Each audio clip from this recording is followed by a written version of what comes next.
Hey, what's up, everybody? It's been a long 3 days, and now they hit us with, at least I thought we were going to get tomorrow, but they tell us they're not going to resume the case until April 10th, after Easter. So we're going to start with this video really quick. This is a video from last month. It's a very, very short news clip, but this is how it kind of starts. You know, this has been pushed on for minor things like weather. For those of you guys that don't know what I'm talking about the case of the Cal City Boys, originally from Bakersfield, that vanished into thin air, so their adoptive parents say. We'll get more into the story. So I'm going to play this really quick for you guys and kind of give you a little bit of where it started from last month, because this is supposed to have been going on, but it's been, you know, things are missing, they're saying, you know, they're not ready. So here we go.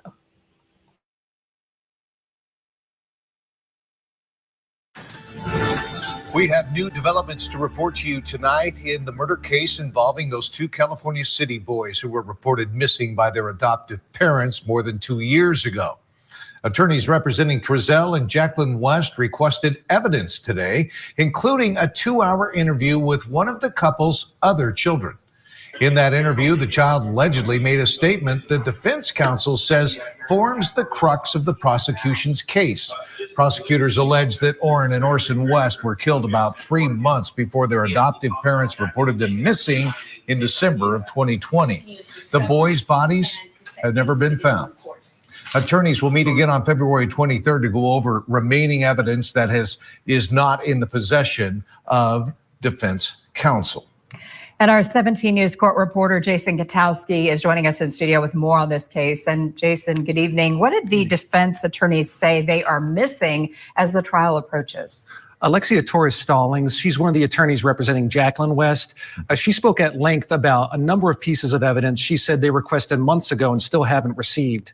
That includes the uncut 2-hour interview with the boy that you just mentioned. We're not sure which child this is, but it's long been suspected that at least one or more of the children played a key role in the prosecution's building up a case. That also includes recorded cell phone and email messages taken by Child Protective Services on the case, as well as dispatch logs and a surveillance video that Torres-Stallings said is referred to in the grand jury report. She said she hasn't seen this video, but that it apparently shows the West boys walking down the street together on the day that they went missing. Now, during the hearing, Torres-Stallings didn't say the boys disappeared, didn't say that they went missing. She said they were abducted. She repeatedly used the term abducted or abduction in referring to what happened to them. So was anything resolved at today's hearing regarding this missing evidence? Yes, prosecutor Eric Smith presented Torres-Stallings with a disc on which he said was all the body camera footage taken during the first week of the boys' disappearance. So that's one of the items that she requested. She said she's going to go over it and make sure it has everything that they asked for regarding that. And Smith said that in the meantime, before the February 23rd meeting, he's going to go over all the other evidence he has to. Listen, when I heard this, I was kind of like, what video of the boys walking away? And then now watching these 3 days, I'm like, this to me was just a whole thing to push and get more time and more time, because once we start hearing some of the evidence, there never could have been a video of the West boys walking away. And we'll get into that in a little second. I just had to say that. To see regarding her other requests, if he can provide that in the meantime. And was there any discussion about the upcoming trial? Yes, trial dates have not been set yet. There's a motions hearing coming up on the 1st, but Judge Charles Bremer did tell the media that we can record. There will be cameras allowed both for opening statements and closing arguments and a verdict if there is one. Other than that, cameras won't be in the courtroom. He also said the trial will be audio streamed through the court website. All right, 17 Court reporter Jason Katowski, thank you so much. Thank you. Jason.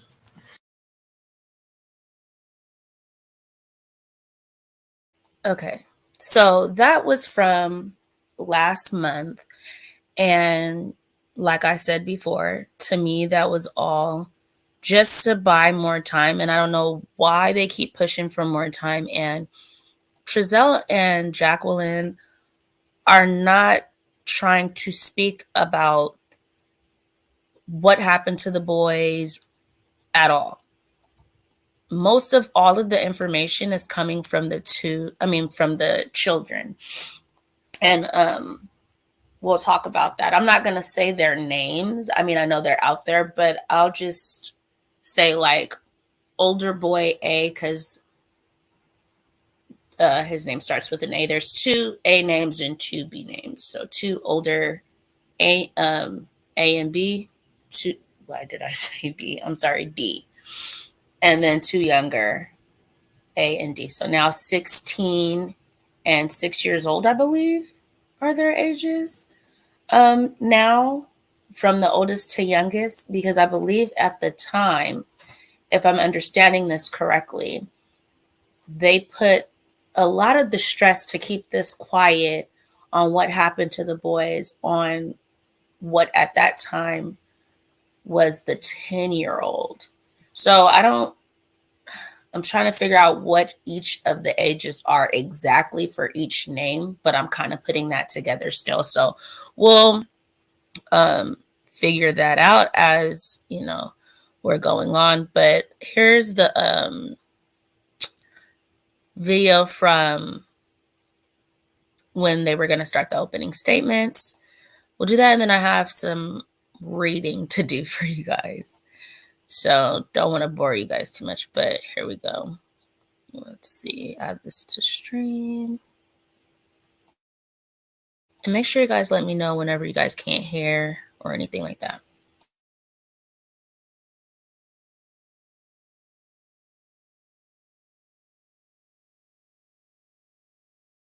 Testimony, we've learned that throughout the investigation for missing Oren and Orson, investigators have found inconsistencies with their adoptive parents' stories. Not only were they not in the van on December 19th, that they hadn't been in the home in California City also. As testimony and body camera footage was played from the night the boys were reported missing, officers questioned that the boys had left through the backyard as the couple claimed. Their bodies have never been found. Even with the attempts of the California City Police Department, the Bakersfield Police Department, the FBI. The prosecution also stating that the West's other children all claimed the boys were gone long before that night, and that neighbors claimed to have never seen one or both of them. But the defense attempting to poke holes in the investigation. Their sons, Oren and Orson, are missing, and we're here because it's easier to charge them than for them to explain why they couldn't find them. During testimony today, defense attorney Alexia Torres-Stallings questioned officers who initially reported to the 911 call. Torres-Stallings asking one officer about a firearm from the home that night that he could not recall until she showed video of it in his possession. And attorney Timothy Hennessy claiming Cal City Police believed the Wests were involved from the beginning. And sometimes they say some things that are true, but Cal City doesn't want to hear. Hennessy asking one officer on the stand about an interview with Jacqueline West, claiming he lied to her about the extent of the investigation, and the officer agreed, stating it was a ruse to see how she would react. Because they can't answer where the boys went. And that trial is set to resume Wednesday morning at 9 a.m. For 23 ABC News, I'm Veronica Morley, connecting you.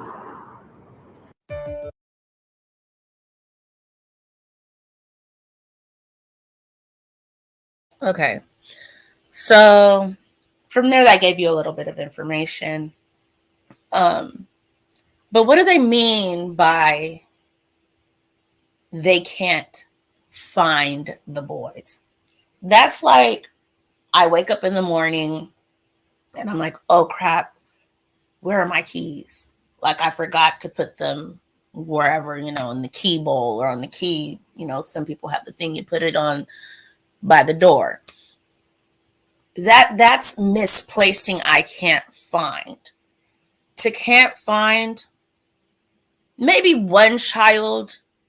You go to the supermarket, you reach up to get, a box of, you turn around, baby done ran off. We've all heard or have been through that experience, I'm sure. But to completely not find two children makes no sense. And then to me, if they wanted to keep this secret that they put on this 10-year-old, why even call? Why even call on December? Oh, let me plug this up. On December 21st of 2020. Why even call and say these kids went missing from the backyard? Yes, Zena, you're right. I think they obliterated them. Because they had enough time to do this. While we're going to be listening to, well, not listening to it, but we'll be talking about it. We'll hear that supposedly they went missing in September, or one of them went missing. And then once they got to Cal City, the second one went missing. So we're going to hear about what one of the older children says they seen happen to the first child and they heard happened to the second child. Before we get to that, though, I do want to read this to you. This is from, hopefully, I have my notes in order. So, this is from the first day. Guys, I know I wish I can go live like every day on this, but juggling everything, you guys know, I just can't with school and kids and work, just way too much. So it says Bakersfield, California, and this is from KGE TV. A week after Orrin and Orson West were reported missing, a child who was living with them gave a statement saying he witnessed one of the boys die and said the other later disappeared after a loud thud was heard one night, said the prosecutor. A statement along with interviews by the other children who had lived with the brothers sparked a lengthy investigation leading to the murder charges against Trezell and Jacqueline West, the prosecutor Eric Smith said during his opening statements as the couple's trial began on Tuesday, which was this Tuesday. Yes, Sina, I do see what you're saying. Yes, probably. I'm thinking, man, we're going to get to that. Smith said surveillance footage shows no one could have taken the boys from the West California City home on the night of the couple's reporting them missing December 21st of 2020. Instead, the evidence will show that Orrin, 4 years old, and Orson, 3 years old, died sometime in September of 2020, he said. Their bodies have not been found. And ultimately, said Smith, the answer to the questions of where the boys will be, the answer is they are dead. You guys, oh my God, just reading this, like, when I was listening to this and those words, they are dead, kind of like solidified it to me on that day. And like, I know I don't know these kids, but just immediately tears. I'm like, oh my God, like just to hear it. And I'm like, still, I know I'm still holding out hope for these little boys to be alive, or I just, at least if they can give us the decency of giving them a proper going home, give us some closure. Like, it's So it goes on to say, defense attorney Timothy Hennessy, however, said this is still a missing persons case. The Wests were charged because it is easier for authorities to, hold on, let me make it bigger, guys. Y'all know I wear glasses. I'm trying not to. It is easier for authorities to do that than explain how they can't find the children. So instead of them, they're blaming it on authorities. It is easier for authorities to basically slap charges on them than to say why they can't find them. Why is it the authorities' responsibility? And we know, yeah, to a certain extent, but the parents should have never let those children come out of their sight. Ever. Oh my gosh. Hi, Lovey. How are you? I think that's who I think it is. Okay, so I just feel like it's a big slap in the face for Timothy to even say that, and yes, I am going to call him by his first name. We're not going to do the Hennessy thing. But for you to even say, Timothy, that it is easier for them to slap charges on these people than to find the children is absurd to me. 3 and 4 years old, they didn't just get up, call an Uber, say, come pick us up, get on a plane flight, and go to the Bahamas. That's not what they did. So, stop. Okay. So, from there, it says, what they cannot do, can ask about.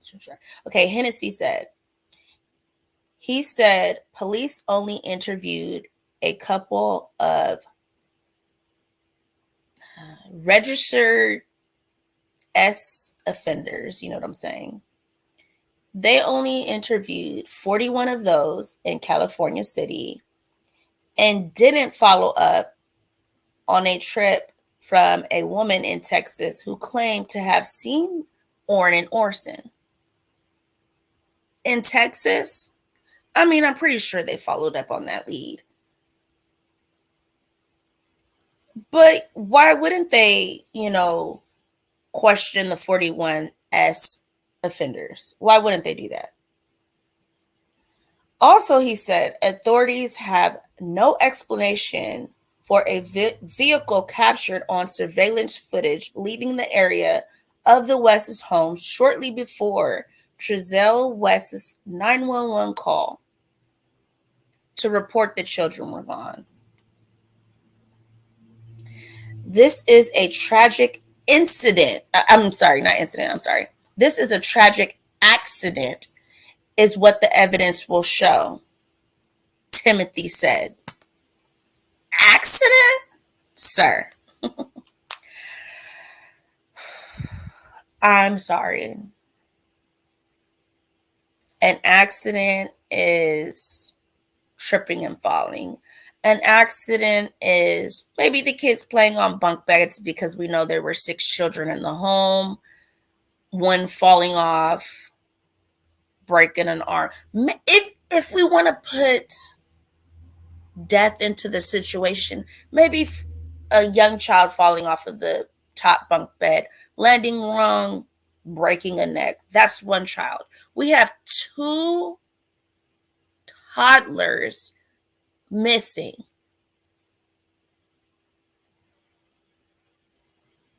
No bodies, no trip to the hospital, no. Where's the accident? If you're saying, Timothy, that this is an accident, where's the x-rays, the doctor report? I mean, the first aid kit they went to put a Band-Aid on it.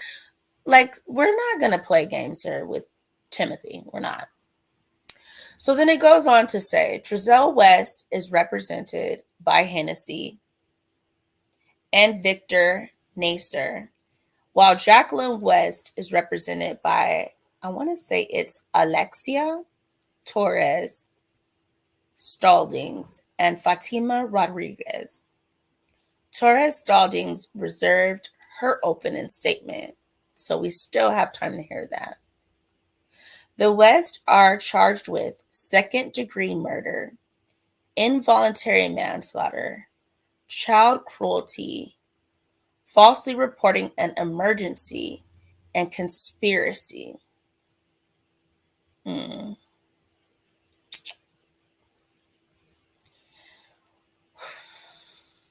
So we have second-degree murder, involuntary manslaughter, both.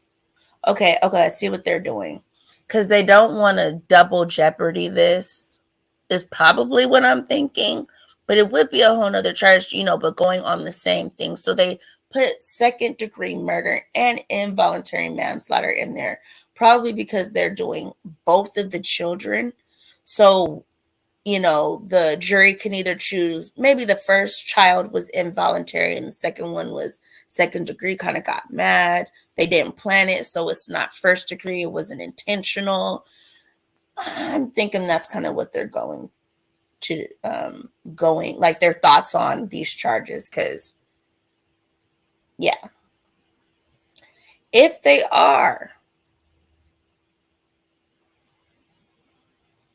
charged with these charges, they are facing life-term prison sentences if they're convicted. The West had custody of 6 children, including Orrin and Orson. They have 2 biological children and 2 other adopted children. All 4 will testify. Adrian West, the eldest biological child, was 10. So I am right. Was 10 at the time the boys were reported missing. Adrian said he woke up one night to a noise coming from Orrin while the family still lived in an apartment on Lotus Lane in Bakersfield. So that's the apartment we've seen on the news several times, and they did several interviews there. And a lot of the neighbors were saying that, Trezell was kind of weird. He parked like in the back around the corner. The children never came out. Previously, I believe they had 2 other children there that they sent back to the adoption agency.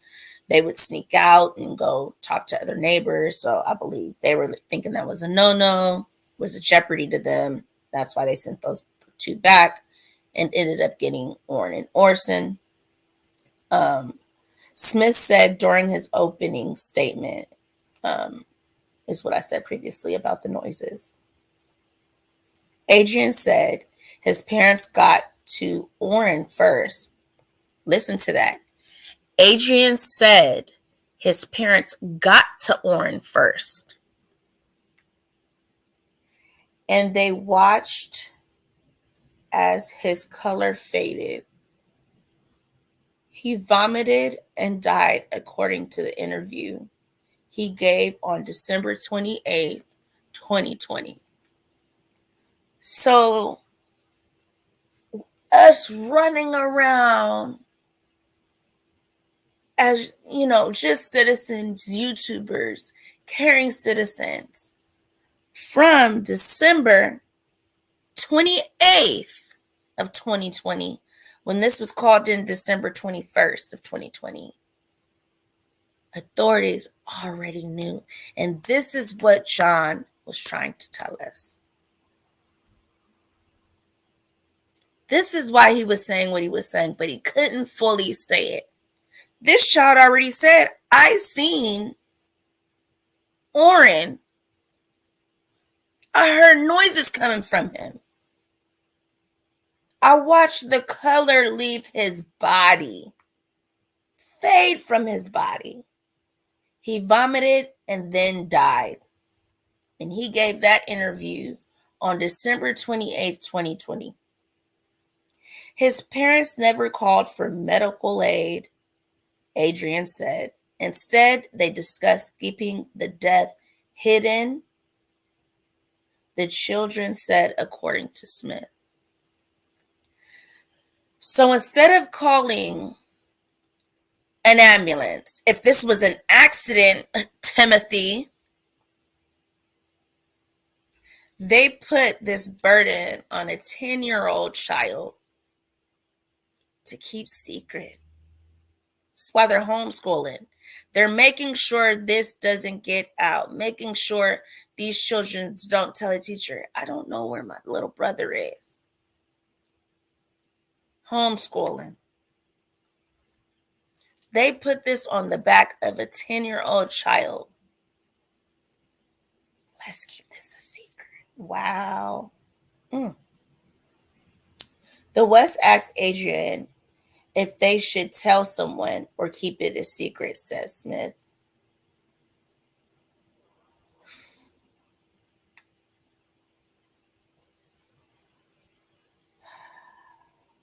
Oh my God, I can't believe these people.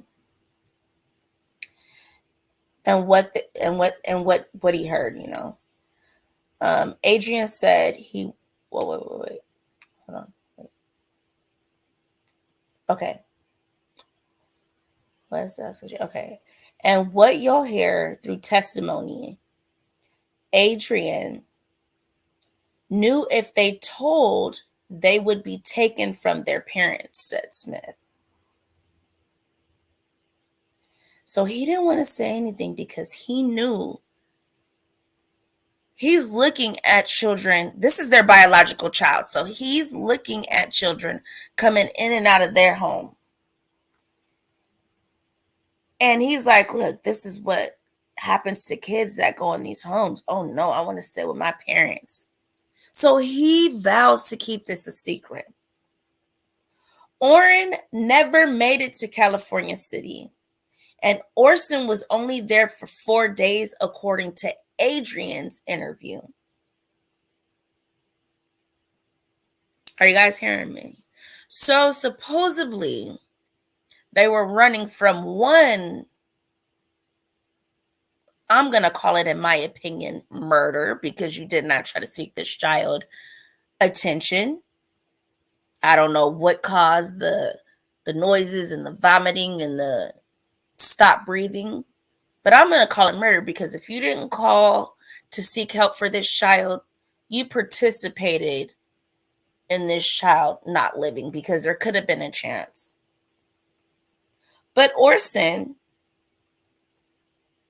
was only there for 4 days in California City. So supposedly, to the oldest one's testimony, at least one of the children made it there. Smith said the child told an interviewer he heard a loud thud one night.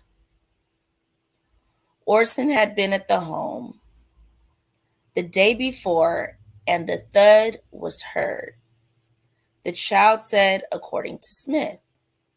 The next day, Orson was gone, Adrian said, and he hasn't seen him since. He believed that Orson was taken back to his grandparents' house.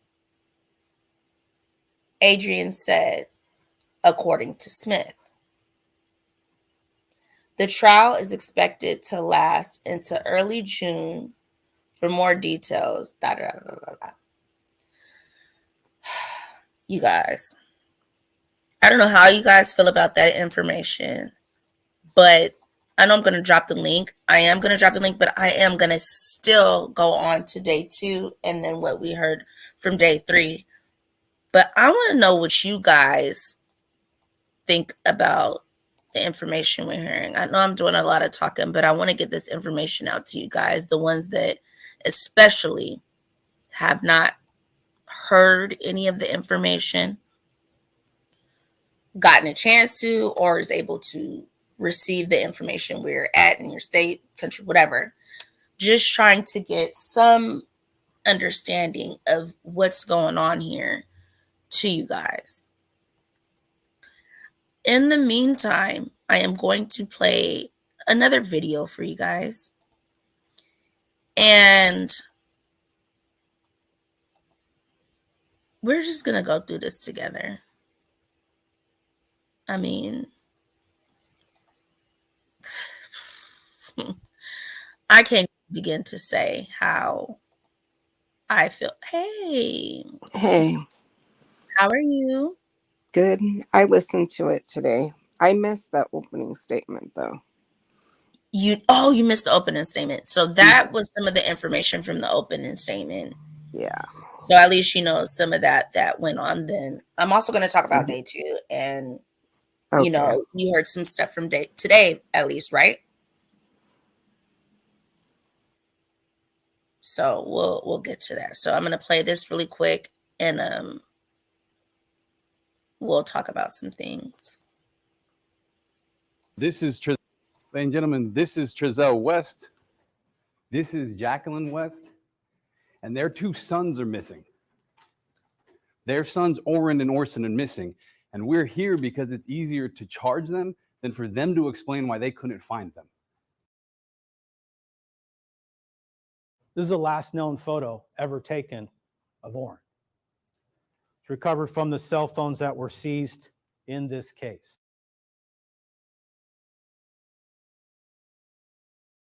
Do you guys see the date on this? This is the last known recorded photo of Orrin. So, from what I read, let me go back to my notes. So, from what I read, we know that Orson made it supposedly. This is coming from, we don't know. This is coming from Adrian, a 10-year-old at the time. Made it to California City and was only there for 4 days, according to Adrian. This says 7/25/2020. July 25th, 2020. That's the last known recorded photo. Y'all, let's listen up.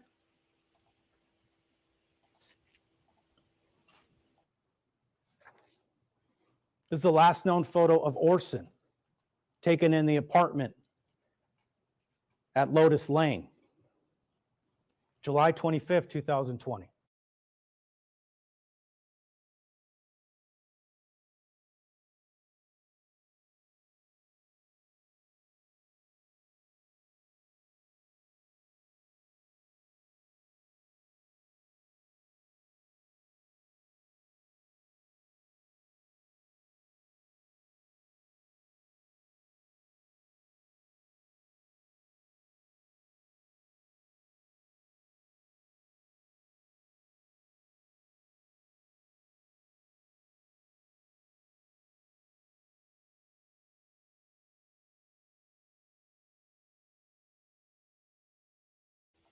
No, I'm talking with the mic off. Sorry.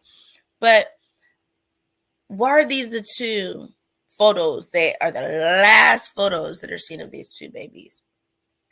When Adrian's testimony is putting it a lot closer to the end of the year, September-ish, October, November, December-ish, end of the year.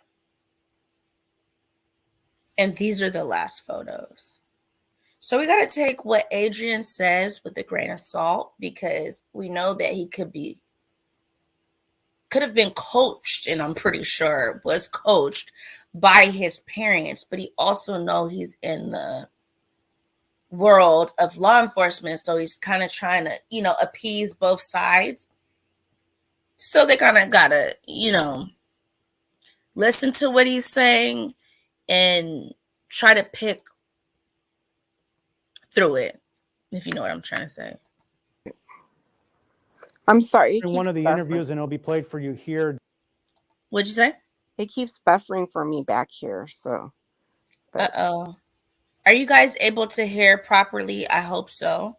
I think it's a my phone problem because I'm in the StreamYard.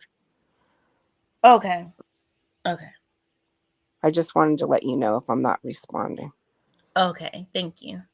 Okay, so let me continue this. Jacqueline West talks about how she talked to her kids about Orrin and Orson. She said, I told them, pretend they're not here. Just act like they don't live here. Just go do your work. She talked about what she did with Orrin and Orson. I always keep them separated. I keep them separated. I focus mainly on schooling while they're playing. They don't really play together, but they have played together. I just don't know.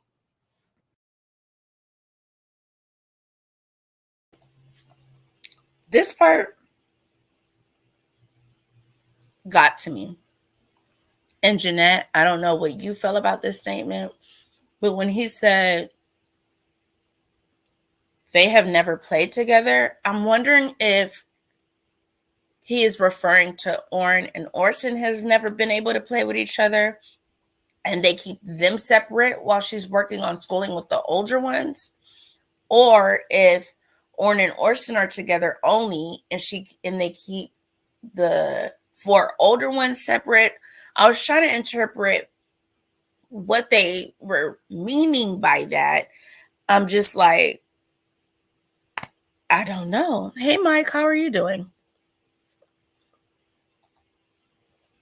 I mean, I'm just like, I don't know how to take that. Like, if you were keeping these 2 brothers that were already ripped out from their mother, such a young age, change your names. They know their names by now. 4 and 3 years old, they know their names. You switch it from classic and sincere to Orrin and Orson, and that's their claim to fame. And their famous interview when they go outside with their masks, covering their face, rocking back and forth, and telling this story, and in my yard, and just picturing it all together. You know what? Let me press play. I'm done with them. But that's essentially what happened to Orrin and Orson. They were in that home, but they were kept separate. And then ultimately, sometime in September, they were killed and have not been seen since then.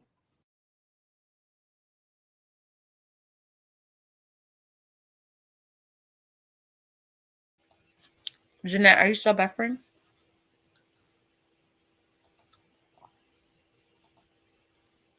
I think she's probably still buffering. But so when they're talking about the kids being separated, I already said what I was thinking about during that. We also hear about cages being seen at the house. And I'm just wondering, like, you know what? I'm stepping way before, something I need to actually say. And it's going to come up a little bit later. I'm just so disgusted with this team, with this family. Okay, so she was buffering. With this family and why they figure that what they did to these children should just be not looked upon. And, hold on.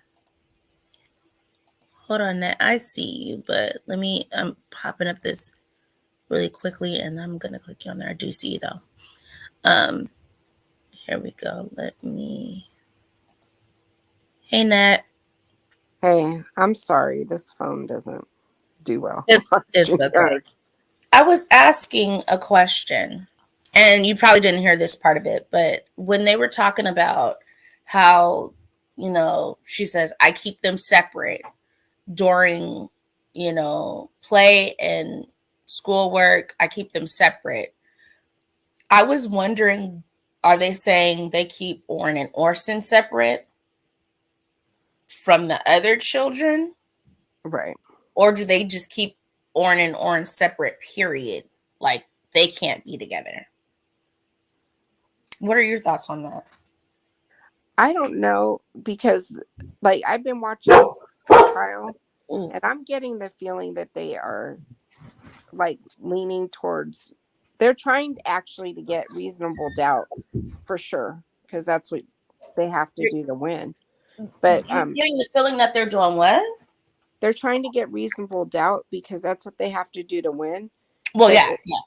But it does sound a little bit like they're trying to say one of the children caused the. Wait a minute. Hold on. I ain't even got to that part yet.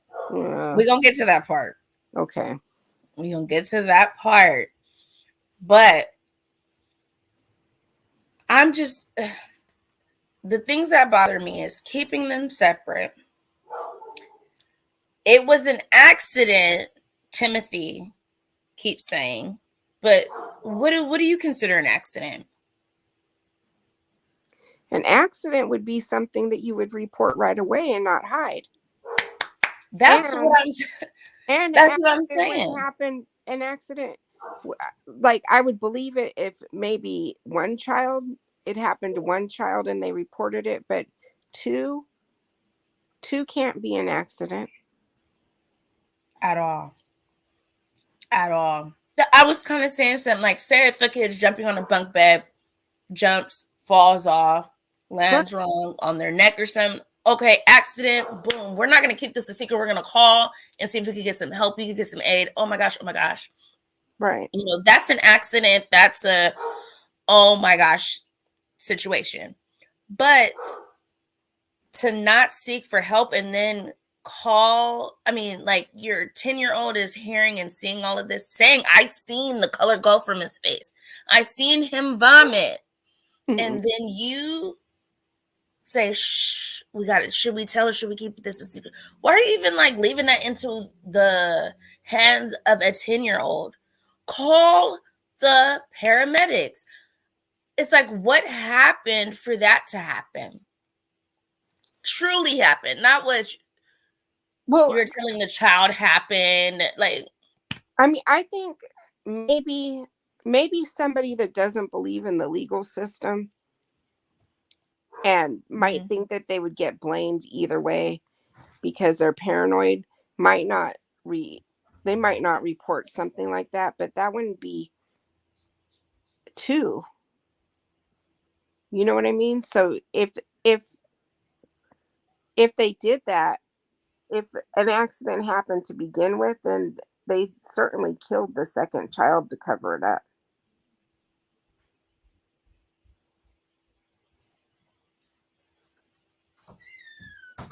my apologies. Layla is being crazy. She heard someone outside. Sorry. Okay. Did you hear what I said? Not the very ending. I'm sorry. I said that if an accident happened with the first child, then they had to have killed the second child to cover up. But why That's a cover up? Like, no. But they're not. Then okay, maybe listen, Jeanette. Maybe listen. And I respect that thought, but then don't you think probably maybe this whole the kid ran out of the backyard or got out of the backyard story would have been more believable if it was just one child, if the other one was still alive? Because the other one speaks.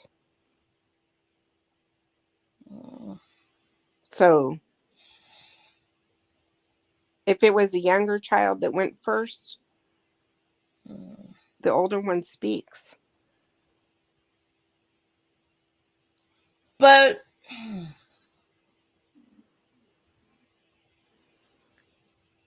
yeah, but he's still younger, and you have the older ones that you already have brainwashed to say whatever. So yeah, he may speak, but who cares what he's saying? No, I'm just not gonna find a way to make it okay for both. But you have kids that have their personality no matter what, and they knew those kids. So if the child that was left was one that speaks and says what it is, no matter what, then they knew that. So you're thinking but in there, did you hear what I was reading? Yeah, because I don't think you actually heard it. So Adrian, the older child, is saying, I guess, you know what? I was like, I don't want to say their names, but I guess to make people understand who I'm talking about, because I could say big A, little a, but it's going to kind of get confusing. Adrian, the older child, was saying that that Orson was alive still for 4 days over there, and then he heard a big thud and then didn't see him the next day. And his mom kind of told him, just go on, just act like nothing happened. So it's like, what was that big thud? That is a purposeful thing. Mm-hmm. You know what I'm saying? Let's hear this next piece. And oh my God. Let's go. Just a few hours away from opening statements in one of the most highly anticipated trials in Kern County in recent years, a jury was chosen last week for the trial of Trezell and Jacqueline West. The California City couple is charged with murders of their adopted sons, Orrin and Orson, who were reported missing more than 2 years ago. The bodies of the boys have not been found. And joining us this morning to talk more about this case and what we should expect during this trial, KGET.com reporter Jason Katowski. Jason, good morning. Thanks for coming in early for us. We appreciate it. We know it's going to be a busy day. Tell us first about the charges the parents are facing. Involuntary manslaughter to second-degree murder. Both. Why both? Yes. Well, the most serious charge is the second-degree murder charge. That carries a penalty of 15 years to life. In that case, that's The example I've heard most often is shooting into a crowded room. It's a reckless disregard for human life. You may not mean to kill somebody, but it's so reckless that you can be charged with murder if someone dies as a result. The involuntary manslaughter is the unintentional killing of someone else. 4 years is the maximum you can face with that. As to why they filed both, I'm not sure. It may be that if the jury doesn't consider the actions of the West to be, the evidence doesn't support second degree, they go with the involuntary manslaughter. See, exactly what I was saying. That's why I think they put Wow. both on the table so that, you know, if one doesn't go, then they can go, or it could go for both. You know, one child they can think is secondary and the other one was involuntary. So we don't know. Possibly they could get second and involuntary. Well, they could get all the charges. We don't know, but probably they feel like one was this and the other was that, because if they just put one on the table, then one of the kids might not get justice because they can feel like it was only second degree for one of the children or only involuntary for one of the children, but the other one, they don't think it was that. And so that one gets washed. So they put both on the table so each child could get their own justice just in case. They could get 2 charges of second degree, 2 of involuntary, 1 and 1. We don't know yet. So I think that's why that was put on the table in that way. Hopefully, I think so. Slaughter instead. But at this point, it's difficult to say because we just don't know what the evidence is at this point. The West were indicted by grand jury, so we have no reports saying what investigators found, what witnesses said as to what happened to the Orrin and Orson, who were 4 and 3 when they disappeared. We should note that you've been covering this story from the very beginning for more than 2 years. You can see the QR code on your screen right there. If you'd like to read Jason's stories on this case, you can scan that. You know, this is really interesting because this case is we're really gonna see, you know, a lot that comes from this case. One of the things that's very interesting though, the boys are still missing. There are no bodies, yet these parents are charged with involuntary manslaughter and second degree murder. How is this possible if there are no bodies? That's one thing that was asked of District Attorney Cynthia Zimmer when the charges were first announced. And she said she could recall 2 cases off the top of her head where there were no bodies in Kern County, but the DA was able to get secure murder convictions in those cases. So it is possible. It is a lot more difficult, though. Typically in a murder trial, I think Eric Smith said during jury selection last week, he told potential jurors 99.9% of jury trials, there's a body. You're going to see autopsy photos. You're going to hear from a pathologist talking about how the person died. In this case, you're not going to have that. So it's going to be interesting to see what evidence the prosecution has pointing to the fact that someone was killed and that the Wests were responsible. They have a lot to prove here regarding that, since the boys have not been found. Now, one thing that is also worth mentioning, though, is that sometimes when people disappear, if they're an adult, they could be traveling. They could not want to be found. In this case, with 2 boys, 4 and 3 years old, they can't fend for themselves. In California, it's 7 years a person is presumed dead if they haven't been heard from. In this case, they filed charges just after 2 years, about 1.5 years, I believe it was. And I think part of that is because the boys are so young. Mm-hmm. They're clearly not traveling anywhere. Right. Either, as the defense says, one thing that Timothy Hennessy, one of the defense attorneys for Trezell West, said is that, one, their clients didn't do it, but also he said the boys may still be alive, just missing. Someone may have taken them. So we'll find out more about what he has to say during his opening statement today. Because that is what the West said when they initially reported the boys missing. They said they ran away. They got out of the back fence. That's correct. The father said he was gathering firewood. It was December 2020. He was outside gathering firewood. The boys were outside playing together. He said he went in briefly to drop off the firewood, came back out, and they were gone. However, the interesting thing in this case is these were not the West's only children. They have multiple other, both adopted and biological children, and they're expected to be involved in the trial, right? That's right. The Wests have 2 biological children and 2 other adopted children, and at least some or maybe all of them will be called to testify. I believe the oldest is now 13 and the youngest 6. And during jury selection, the defense attorneys did ask potential jurors. They said, we want you to keep in mind that, yes, there will be children testifying. There's probably going to be some emotional testimony, some tears, Right. but don't let that sway you. Just listen to what they say. And also to be cognizant of the fact that sometimes children say things to please adults, kind of suggesting to the jury that they may be wanting to please the investigators, and it may not be exactly what happened. But they just told them basically, keep an open mind and examine their testimony as you would anyone else. And we will be there filming the opening statements, but the rest of the trial will not be filmed. Yes, only opening statements, closing arguments, and the conclusion, whether it's a verdict or a mistrial or whatever happens at the end. All right, and Jason, of course, will be there for the first gavel in through the final verdict, so you can read his reports again on our website, kget.com. Jason, thanks so much. Thank you. So yes, you guys, you completely hear that. What's up, Mike? What's good, Naomi? How you doing? So we ain't talked in a minute. I get that. What's up? I'm cooling. I'm cooling. You cool? How do you feel about this? And I see what you said in the comments already. But Yeah, you know my lingo. But this case been going for a while, and it's sad that they still ain't found the kids, man. And this for them, for even the other child telling the kid is gonna be, I don't know. This case is like very weird. They should have been got charged already, man. I feel the same, but I understand there's a justice process. And Yeah. if we didn't have the justice process for the people that actually cared what happened, what can we know? Won't know, we'll get no closure, they'll get charged, and boom, bam. Thank you, ma'am. I get it. People like me is impatient. Like, I'm ready to. Yeah, me too.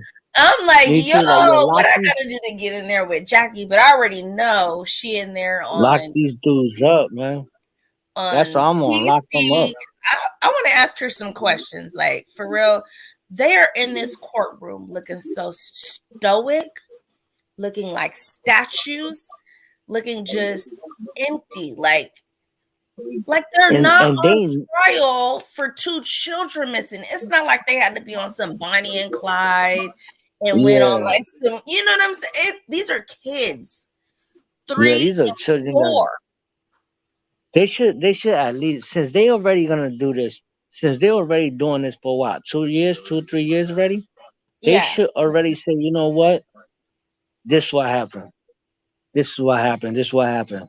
No, You no, know, no, no. That's at not least what they're give doing. some They're saying it close, was an accident. There was an accident that at happened. least give some closure to the family that's missing the kids, you know? That's what I'm saying. And even if they, since Timothy is saying that this was an accident, so why not explain the accident then? Explain exactly. Explain the accident.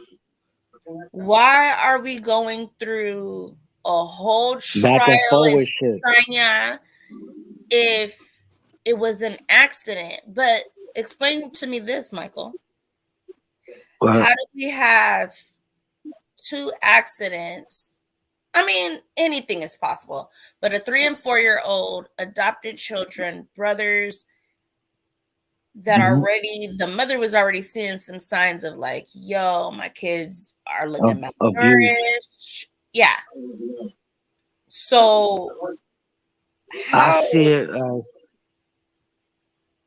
if it was two, I'm gonna be I can't play fair with them too. You know what I'm saying?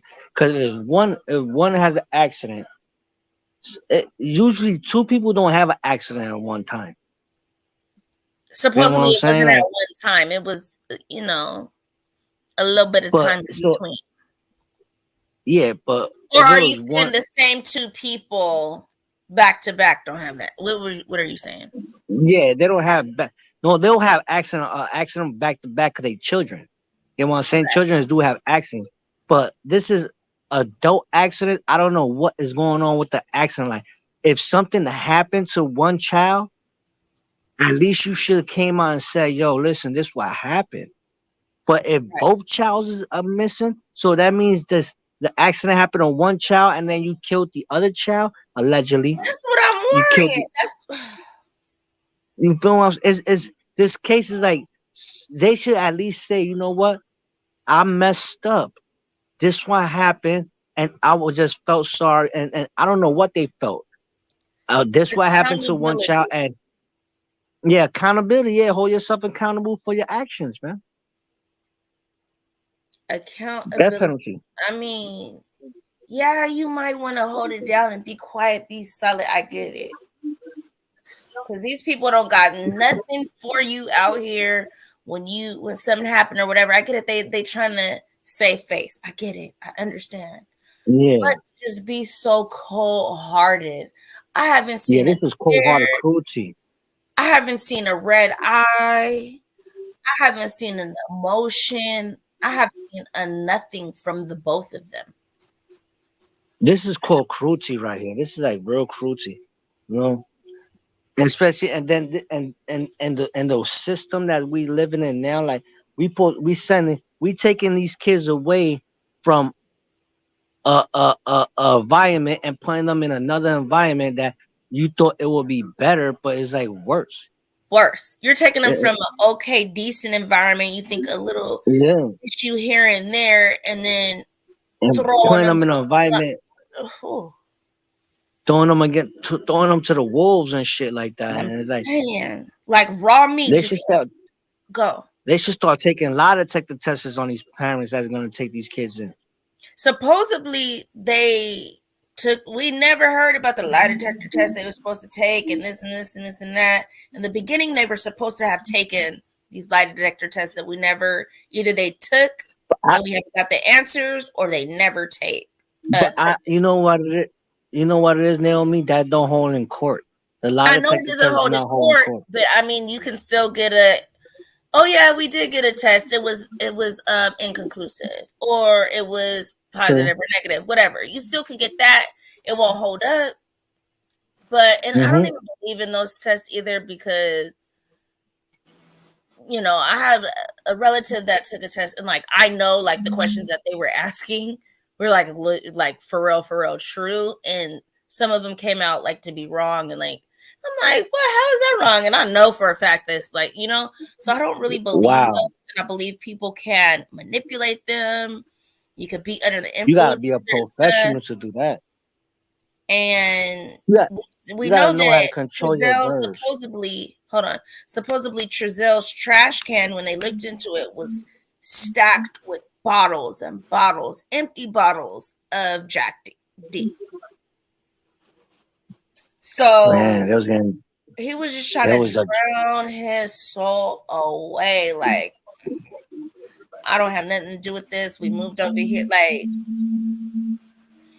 that's the crazy part, bro. And it's like, damn, it's like, where's the at least like, where's the bodies, man? This is what's irking me the most about this case. Like, where are the bodies at? Like, come on, man. Y'all gonna do time regardless. Mike, let me tell you what I think real quick. What I think is the whole reasoning for Jackie and Trezell, and I think that since they planned this so much in advance, I think that the reason why they're holding out where the bodies are because of people like you, and because you said this. Yeah, because it is what it is. Is real. Because honestly, because it is the body would determine what really happened too. You feel what I'm saying? Exactly. But I think that's why they're holding it out, because they're like, yo, if we get convicted, they don't want to die. Or if we say, hey, hold up. If we tell y'all where the bodies are, can we take the death penalty off the table? That's what I think they're trying to, leave to do in between, so that they got that little layer. They already know they're washed, to me, in my opinion. Yeah. Me too. I think they already know that for a fact. But to save face, to keep them breathing, because everybody's afraid of you know, the unknown. They want to go ahead and put these children to death as if they God, but they don't want to take the same treatment. That's They want to play God, but they don't want the So you world. think? Them as individuals want to play God, but they don't want the world to play God on them. Yeah. They So wanna you save thinking that they trying to? You thinking they trying to get charged first, then they give the place where the kids are buried at? That's why I'm trying Allegedly. to think they got this poker face on, and I hope. I mean, Because they can't best get double case scenario, jeopardy. I hope it's just a burial, and these people at least get to have something of their children, and they didn't just erase completely because they've had enough time. Yeah, they did. To me, I feel like in certain situations, this is 2 baby boys, precious. Look at these baby boys in the back. Yeah, man. And I ain't on front. We've been following this case for a while. We've been for a while with this case, man. This case really like does something to me, and I know since I've had so much drama with it, I kind of like try to like tiptoe. Don't want, you know what I mean? But it's still irking you. That's what it is. Yes, it's like it's bothering you when every time you go to your page and you see these kids like, I gotta cover this, man. No matter what case I do, there's like, I want to say like a good handful of children that any case I deal with, like their faces play in my mind. And you'll see me put them in stuff here and there just because it's just like, I'm thinking about you, baby. Thinking about you. Like I don't know. That's a parent intuition. That's what it's called. It makes no sense. And I don't know if it's because I have a little boy. It's parent intuition. You know what I'm saying? I don't even know if it's because I have a child, because even before I had I think it got worse. But even before I had my child, I was into a lot of this stuff. But I think it magnified. It's harder. Just knowing. It's harder when you got one. Exactly. And knowing, you do get irritated with your child. You can't be like, oh my God, I want to pull my hair out. But I always been taught, when I get real mad, I look at my son and I be like, all right. And I walk away. I'll go in a whole nother room, because that gives you a chance to separate yourself from the situation, breathe, and you're not in like upset. Be a rat like an adult. Yeah, I done saw it, man. I done saw like, especially when I'm growing up in the hood, I done saw kids get their ass whooped. You know what I'm saying? But I got my butt whooped. But I saw the worst one. But there's a difference, Michael. There's a difference between a butt whooping. I'll pop my son. Yeah. You know what I mean? But this more right here than is a couple different. pats, you're doing too much. More than a couple little spankings, you're doing too much. Yeah, they got it. They get it. I didn't need to do that. They got it. They get it. You don't gotta beat the life out of a child. This right here, I think, since I just caught what you said, they in the garbage can. Why they found a lot of bottles, right? What could have happened? Something happened with the kids. Could have probably grabbed their hand on the bottle or drunk something, and something happened. Or they could have beat the kids if they was drunk. No. That means you ain't been listening from the beginning. Then. Now when I just said that, I got in. Not too long ago. So no. Their older child, I'm gonna say this real quick. Their older child said that he heard the child making noises. This is the first one that went first. And he said, my parents got to him first. So he said he heard noises. He seen the color leave the baby's body. He seen the baby vomit and done. The second one was at the house for 4 days. He heard a big boom and then didn't see him the next morning. So don't tell me about a bottle and what you think. We're not going to go make up no scenarios on here, because it wouldn't work out unless one of them were drunk and hit the baby with the And bomb. hit one of the babies, yeah. Then you can tell So me that was the loud thud, but we're not gonna make up a whole story. Yeah, for yeah, you.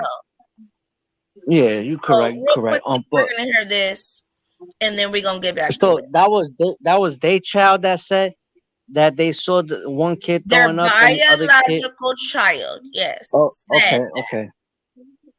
said that. All right, let's hear this. Wow. Go ahead. I'm gonna put myself mute. Our newscast here at 5 o'clock. One of the most highly anticipated trials in Kern County in many years is underway tonight. Trial proceedings started today for Jacqueline and Trezell West, accused of murdering their adopted boys, Orrin and Orson West, who were 4 and 3 years old when they were first reported missing back in December of 2020. 17's Michaela Armstrong was in the courtroom today. She joins us live from outside the courthouse in downtown Bakersfield with more on what happened in the courtroom today. Michaela, good evening. Jim, good evening. Well, today marks the beginning of what could bring a long-awaited conclusion to the tragic story of Orrin and Orson West. Were Orrin and Orson West murdered, or are they simply missing? That is what the jury will be asked after Orrin and Orson West were reported missing in California City by their adoptive father, Trezell West, on December 21st of 2020. According to prosecutor Eric Smith, the answer to that question of where are the boys is proven by evidence. This is a case of murder. Ultimately, the answer to the question of where are the boys will be answered. It's that they're dead. And at the end of the case, I will ask you to return a verdict of guilty beyond a reasonable doubt as to Trezell and Jacqueline for the murders of Orrin and Orson West. The Wests were a family of 8 with 4 adopted children and 2 biological children. Smith told the jury that the West's primary source of income was the $4,000 total a month made from each child they adopted. Smith. Listen, this leads to a lot of motives to me. And then I don't know if everyone knows about, when I was on another channel and we spoke to a woman that dealt with Jackie in her old job that she had. And she was trying to use this woman's information. Like, there was just a lot of stuff going on with Jackie. And it was about children, and the lady was trying to get help for her child that had disabilities, and supposedly some of their children have disabilities. Supposedly, allegedly, Orrin or Orson or both had disabilities, or their children has that as well. And we'll get to that later because the lawyers were asking about that when we get to that, and they were talking about, well, why were you, when they were talking about talking to one of the officers, like, why would you question them and you don't know their background and things like that. Hey, 420, how are you? Yo, what's good? It's been a minute. I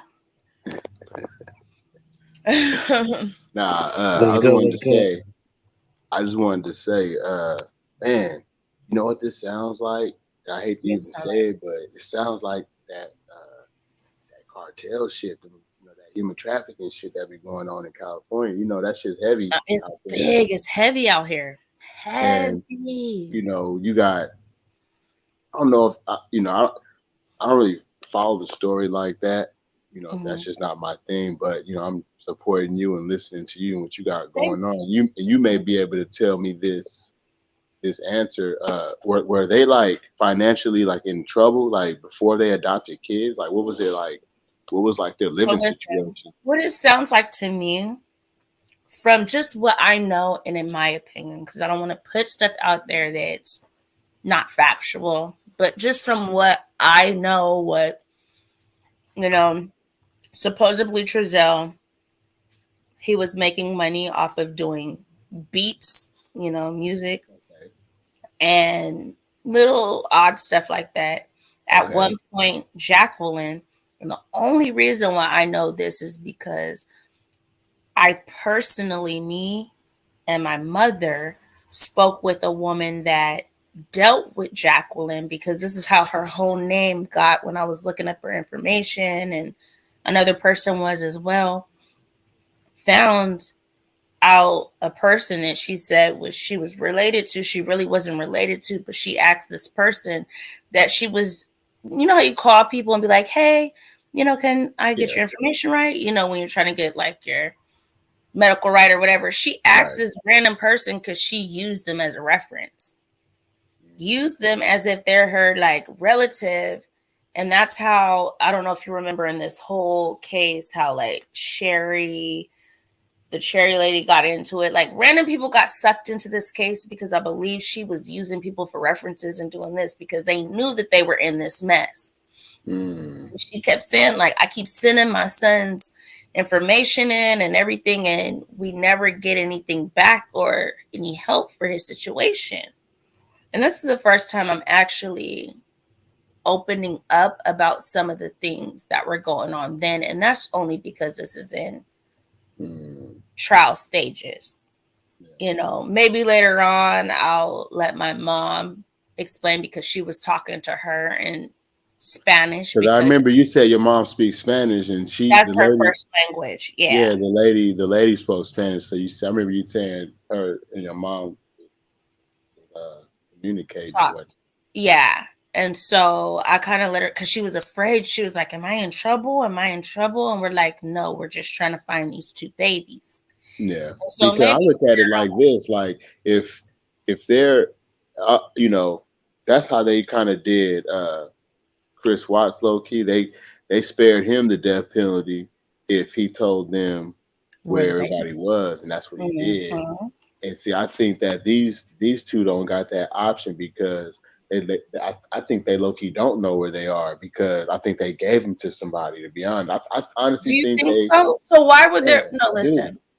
So why would their child say that? I mean, and there's probably a lot of stuff you haven't seen. I mean, they had these kids in cages. They were treating these babies bad. So the first one, you know, he's seen that one die. He says it. He's 10 years old. Think about your child. You have a child older than 10, right? Yeah. Think about when he was 10. Would he know? He said he's seen the color leave his body. He vomited and he died. And his parents told him, like, should we say something or not? You know, you're going to go to foster care, whatever. So they're saying that these children were murdered, and the fourth that like they're saying the alibi that they gave them is not even correct. You're saying that now they're saying that the parents like possibly did something to the kids inside the house. See, you ain't been listening. Check this out. Let me tell you real quick. Okay. Yeah. So the older child, Aiden, has said already. So I see you tuning in a little bit later too. And that's fine. You know, I ain't been on in a minute. So people like, what? You like, okay. So the older kid, he was 10 at the time. He says the first child, he said, my parents got to him first. He heard him making noises. He seen the color leave his body. He threw up and he died. That's when they put it on the little boy, like, you know, should we say something? They might take you guys away. You know, we don't know, you know. And to me, this little boy is thinking, dang, I see what these foster kids go through because this is their biological child that is seeing this. So he's thinking like, dang, if this is what foster care is like, I don't want to go to that. So they put it on his back to shut it up. He says 4 days after they get to Cal City, he hears a big thud. He's seen the little boy the first day after he heard that big boom in the night. Silence. He ain't heard that kid since. And they just told him, act like everything's normal, like, you know, act like, you know, and he just said, oh, well, he went to his grandma's house and that's where he's at. Wow.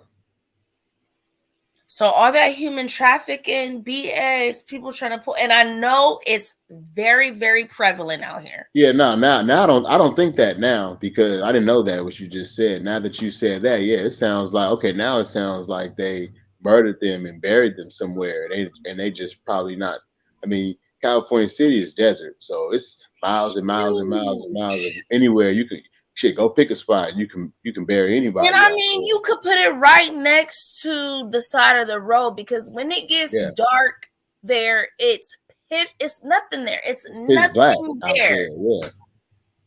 Nothing there at all. Right. So it's just they know where the children are, and they know exactly what they did. But like I think Mike said it or you said it, if they expose what they really said, I mean what really happened, then the death penalty comes into play for sure. That's what I said. I think that Mike says death penalty for anything that's murder. You just death penalty. I don't care. Yeah. I know California. When it comes down to kids, got the death penalty. I don't care. Yeah, I agree. But I think that's what really why, like, if the 10-year-old boy said this, so what they saying, and they got the statement from the kid, what? So what they saying in court about that? See, we're gonna get to I'm trying to get through it because we're on day 2 right now, but I have day 3, which was in hindsight, a 10-year-old kid is not gonna fabricate and lie about some shit like that, to be honest. That's what I'm saying. So I don't have a 10-year-old. Yeah. But I've been a 10-year-old, but I don't They're have telling you that, like, trust me, a 10-year-old ain't lived enough life to even fathom somebody killing somebody and seeing it in person. So if he's telling you that, but how would he know this though? 420, like he probably could have made some of that up, but the whole details to it, like I seen the color leave the body. Probably though, you gotta think about it. I mean, that happens to a dead body. I mean, come on now. I know, but I'm saying for a 10-year-old to just have all these like details set up, like no, I feel like he's seen this. He knows this happened. Yeah, this ain't something on a video game. Like he knows this happened. He knows his parents told him you could possibly be where these other children are at. Right. So he's just like, yo. And see, when it comes to like the law and all that, these kids ain't gonna, believe it or not, these kids is gonna, they scared, so they gonna listen to the police because what they already know, they think the police, jail and bad guys, and tell the cops, and that's what they tell them in school, and call the police. So if you ain't been in your kid's ear and telling them, about the police, and don't discuss family business and stuff like that, your kids is gonna be green. The cops ask them a question, they already scared. And they seen what happened. They're gonna tell. They're not gonna lie. They're gonna tell what happened. I mean, that's just in there. That's in a 10-year-old's nature to tell the truth on some serious shit. But that's why you see them say like, don't take everything they say, but take some of it, because they're probably still trying to please their parents, but they're probably like, I'm scared. Yeah, they're like caught in the middle. You know what I'm saying? Yeah. Like that's their parents, but shit. They noticed that their siblings not around, and that's affecting them, and they were witness to what happened. Like that mentally messes with them because they don't know what to do. They're confused. They don't know. They know it's wrong, but that's their parent. So, that's like a 50-50 split. They don't know what to do. And what you saying about the kids not being green? Yeah, they don't know. Like, they know what their parents are telling them, and nowadays where you're seeing, and mind you, supposedly a lot of this comes from them believing that black on black families are like, supposedly are like not healthy families because, there's not always a mother and a father. And so, races should be mixed, and because it's more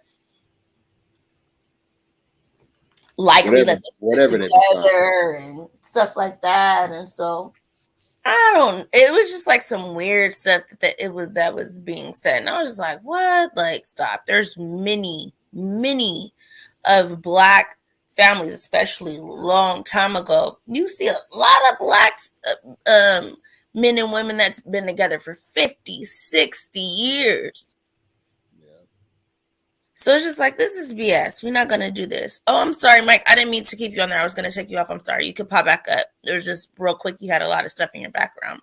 So feel free to pop back up. I'll put the link. I'm going to play this 420, but I that's why I was like, did you not hear what happened? Because for you to say that, I was like, wait. Yeah, see, I'm now that if what you telling me, if that's that's what happened, then yeah, I mean, for sure. I mean, like I said, that's all I had to hear. A 10-year-old is not gonna fabricate no shit like that. They not, So that's how you get caught up. Is stuff like that, and guess what? That ties back into like I said, the Chris Watts case, which is probably why he had to do what he had to do to his children, because remember the oldest one walked in on what in on him doing, and she talked a lot, and that's why she was like, Daddy, are you gonna do to me what you did to and just by him saying that lets me know that she probably was asking him like, damn motherfucker, like what are you doing to mom, like what happened, like right, and then I see you doing this to my sister, like are you gonna do that to me? But to me, that's a psycho mind, because if you are in a manic or whatever situation, to hear your baby's voice, to me, that's just snap you out of whatever you got going on. Yeah. But like I said, when it comes to it was survival. Easy. Yeah, when it comes to survival, like freedom and like knowing what you did, like to him in his mind, he's like, man, I got to get rid of everybody because she can possibly tell on me. It breaks my heart, but I don't want to go to prison, and I want to be with this other woman. I think that if I did something like that and I was in a manic state, yeah, I'd be like, dang, have some sympathy for me. I was lost out my mind. But I wouldn't put my child through that and be like, oh, well, I'm still going to do it to you because I still want to protect myself. Like, I may have done it. Oh, crap. But once you snap back into reality, it's like, now you have no heart, no soul, no nothing. You're just done.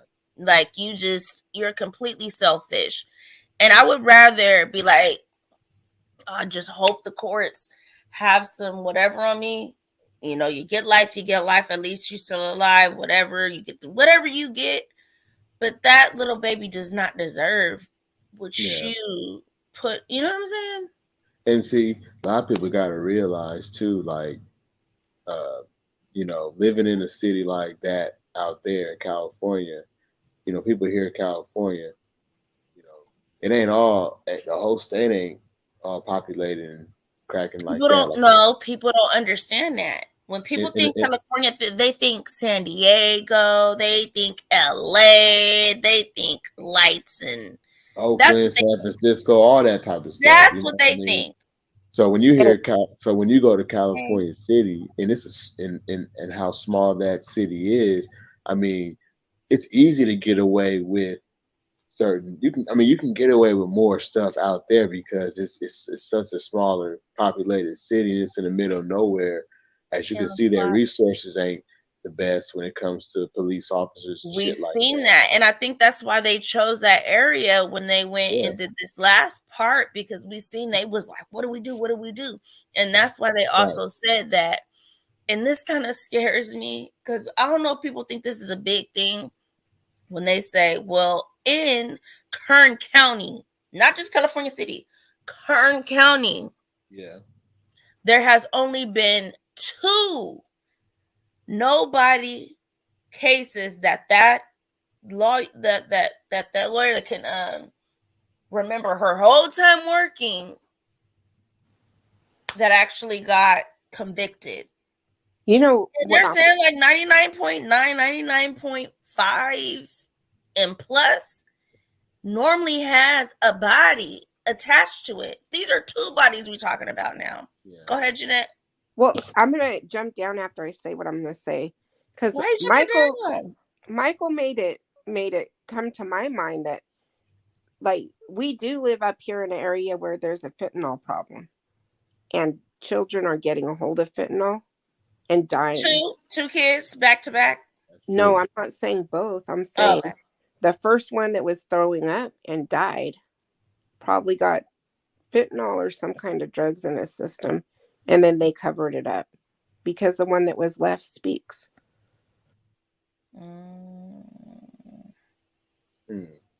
But still, that's not nothing to give you life for. You may get a lot of years, okay? But 4 years isn't enough. Yeah, they cracking down on And- that fentanyl, man. They ain't playing with that shit. That Yeah, shit they really ain't playing out here no killing game. people. That shit's But actually really out here killing people. Yeah, that shit's killing people. Yeah, One of my but people isn't just died over fentanyl it. that like powdery stuff that can be Nah, on like they got them. money? They got them. They got them Well, in they're pill putting forms it. too. They're putting it in pills that look like. But can they're- it be like, I get that. They're putting it. Can in it be on pills like that- money, or it could just be on like any Anything. item? So like say the Any- adults were Well, taking it. They're pressing it into pills that look like they're hydrocodone. and Yeah, they're but wait, selling you're them not as listening to what I'm hydrocodone. saying. They're selling them as hydrocodone when they're really fentanyl. And I know people what Naomi's saying. I know what I know what you're You're not saying, listening. Naomi. I get Okay. the whole thing about the pill, but I'm saying, could the parents probably be taking stuff like that, right? Because they was Yes. looking really kind of like whatever. But could it have gotten on like, say she was cooking, it got on a spoon that one ate from? Because I heard it was like it could be like a little dust particle, Yeah. Nah, and I don't you can think- die I don't- from it. I don't Yeah. think Like it's that like that. small of a Nah, pea. to be honest, Naomi, to die off that, it gotta be 100% pure, and they not bringing 100% pure in the country anyway. Nah. We, And you wait, have, I though, mean, you have to. Wait, but You how have are to. people dying then? You'd have to do. You know how people are dying is because if a fentanyl. baby ingested it, they would die, Michael. Fentanyl is like the new baking soda. It's like they cutting everything with it. They cut heroin with it. fentanyl, They cut ecstasy with it. They cutting. My boy cocaine just with it. died. My boy just died like a couple of weeks ago. No, I think last month off that shit. He went to go buy some Percocets, and Yeah. it end up having fentanyl in it, and he died sitting on his couch.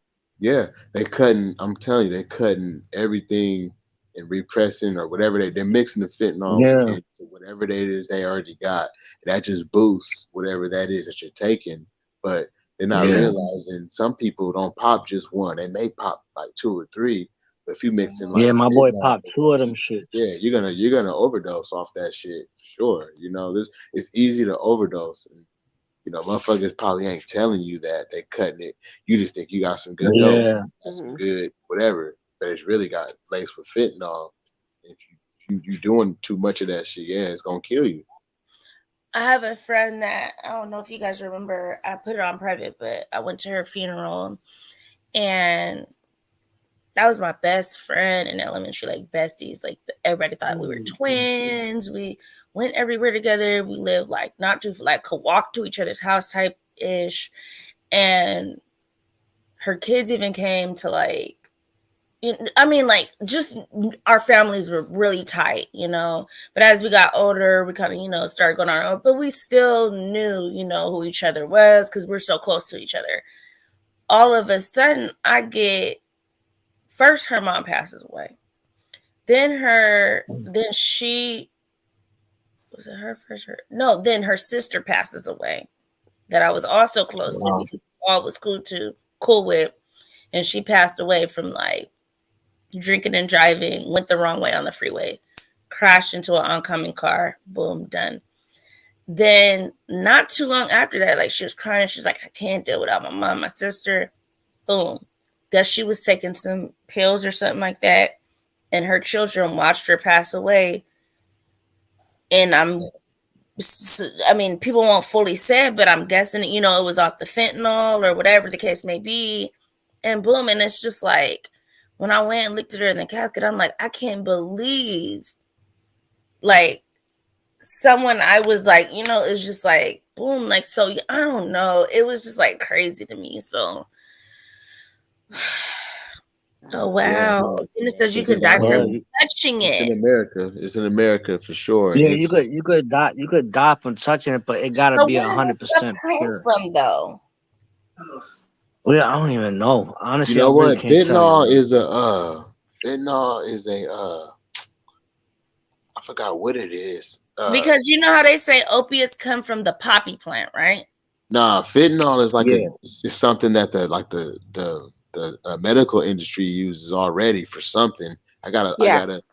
They Oh, use it you know what? for I'm not even gonna surgery. lie. Look, listen. I was on fentanyl, but I never knew it was a powder.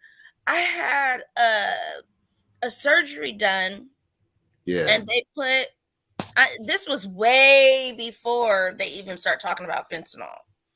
They Right. put a patch on me, and I had to have the patch on for a week, and they told me that was fentanyl. Yeah. Same shit. If that's what they gave you back then yeah. A pain reliever. Yeah, but I didn't feel anything. I didn't feel nothing. I didn't feel, what do people do from it? I didn't feel nothing from it. I didn't feel nothing. But It was a pain reliever. That's what it was. It's probably not meant for you to feel nothing. It's probably if you're having like, if you had like some serious surgery, then yeah, fentanyl is gonna be like it's kind of like a hydrocodone, but like on 1,000. You know what I mean? You're not gonna feel no pain. But when you take a hydrocodone, you feel like, maybe because I think it was like I think when you get a patch, is it like just releases as you need it or something? Nah, it's just different pain levels. Fentanyl is to control that high level of pain. Yeah, so if you get your arm cut off, I think because it goes through your pores and numbs that area. Yeah, like if you get your arm cut off or some shit but like that, I had it on my back, and where I got my surgery done was not on my back. But it wasn't like, I didn't feel like a crazy like you know, like when you take those pain medicines, you feel kind of drowsy or whatever. I didn't feel none of that. I just didn't feel pain. I think it was I think the patch had not as much fentanyl in it, but I think it had it just to relieve you from pain. Okay. So it wasn't like probably because I said I didn't like the way that the other medicine makes me feel. It makes me feel nauseous and like when I would take it. So that's probably drowsy. I stopped it for that. But I would just vomit. I would feel sick. I didn't like hydrocodone and stuff like that. It would make me feel like I had to throw up or itchy or like, I just did not like it. I did not like it at all. And so that's probably why they put that on me, and they was just like, put it on for a week. After that, I just had to take Motrin and Tylenol. That's it. So that's why I'm just like, I don't know what this is. They're using it for medical. Go ahead. My bad. Because when I seen Zena say, you can die from touching it, I started thinking, I'm like, wait, I remember from one of my surgeries, because I've had 5 already. And I'm like, oh, I remember on one of them. And that one was very extensive. They did just so much on that surgery. So I think that's why it was more on that level. But no, it was just, I don't know. I kind of rather that, because you didn't have to remember to be like, oh, I gotta, because when you take your other medicine when you're on surgery, you gotta like know to take it at a certain time. Like I didn't have to remember anything. I just had to leave it on for a week. Boom. You go to your extra appointment. They make sure everything's okay. You good. You may get some like 800 milligram Motrin, 500 milligram Tylenol. Boom, boom, good. Like, you know, oh, she says, yes, it does release gradually. Okay, that makes sense. Because I'm like, how does a whole week and she says, as a nurse. So it is very potent. And as a nurse. Ooh. Okay.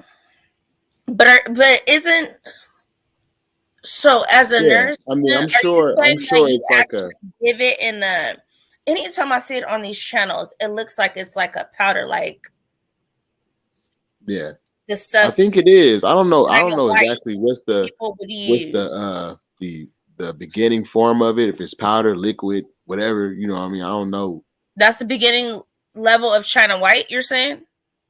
No, I'm saying I don't know, like fentanyl. I don't know if it's like liquid form first or if it's solid powder or whatever. You know what I'm saying? I don't know exactly what it is before it's crushed up or whatever, however it's made. But I know it's like chemically made. Like it's Now I not gotta like look into it. Oh it's god. something. It's something literally that it's kind of like Sherm. You know, Sherm's been around. Sherm is really just embalming fluid. Embalming fluid has been around for ages. You know what I'm saying? So fentanyl is just like something of that sort. Like it's something that somebody was in the medical. Somebody probably had somebody in What? the medical field and was like, "Yo, try this," or somebody experimented with it. You know what I'm saying? And Synthetic. shit found That out makes that, it oh, even you know what, you can scarier. get high off of this, and started selling it. Zena said That makes it scarier. Okay, so and you know what, Zena, that kind of makes sense because I remember they gave me with that patch, they gave me this little envelope thing to seal it in when I took it off. So that makes sense that it could be still potent afterwards. But it's just like I didn't feel like nothing. Like I felt normal. Of course I had like a little bit of like pain is like say you cut yourself, you're gonna have some type of pain, but it wasn't like harsh, like oh my god, I had trouble like getting up and stuff like that, but it wasn't like I couldn't deal with myself type pain. So it was like fine, but that makes sense why they gave me a little thing that you have to like seal it in or you had to bring it to a certain place when you took it off. That makes sense. And I'm then telling you, Onslaught like, said it's a synthetic opiate. So that makes it even scarier since it's a synthetic opiate and not even natural. You don't know what they're doing. right. I'm telling you, get your fucking hand cut off or like lose a toe or something, or like something like real painful. They gonna definitely give you some shit like that. For sure. I'm cool. I've had something I had the pancreatitis. And to me, like I've already said, that was I think I have a high pain tolerance. And that was my level of tolerance to where I was like, look, I will have multiple babies without any, no epidural, no nothing. If I never have to get that again. That was like the ultimate pain. Like I was like in and out of consciousness. I didn't know how to feel. I was just like, yo, like that hurt so bad. I would never wish that on anybody. And I'm like, when they show me where your pancreas is and what it was, I was like, that little thing and your body. I'm telling you, never experience that ever, ever, ever, ever. I'm like, no. Now that I would have been like, hook me up to every piece you got, because that I ended up like was like screaming so much, and I'm not like dramatic, like to where if I'm in pain, I'll rock a lot or like moan or like shake or something like that. But at that point, like it got to the point where I was screaming. I didn't want to be embarrassed, but I was just like, I don't even care. Like, y'all better fix whatever's happening to me right now.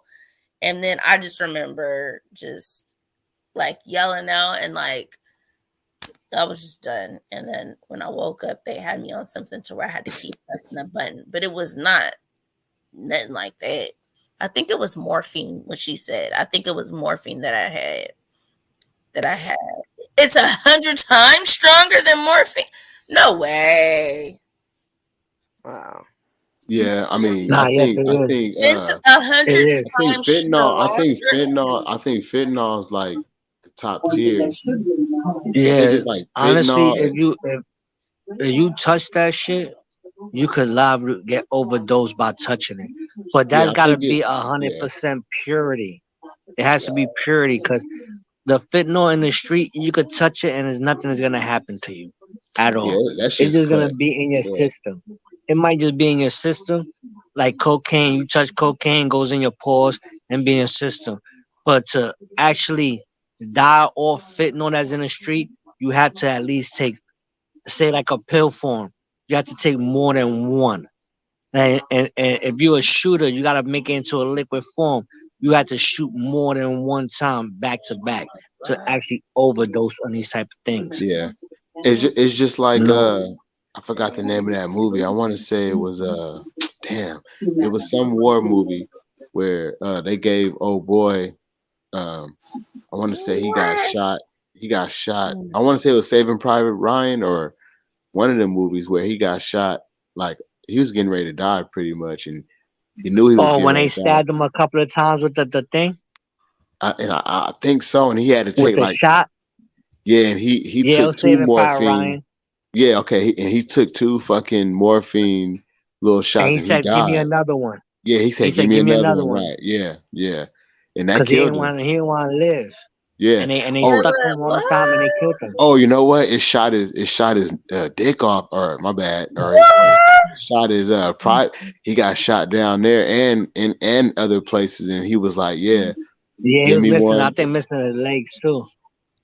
And he was like, "Give me another one." It was like, "Dude, you know what you're saying?" He was like, "Yeah, I know what I'm saying. Like, But I the don't want to doctors live." did this. Nah, this is in war. Like, this is somebody that This had was got in a like shot movie. up real bad and was telling his other soldier comrades to kill him pretty much by giving him Okay. two morphine shots like back to back. That was gonna overdose him and kill him.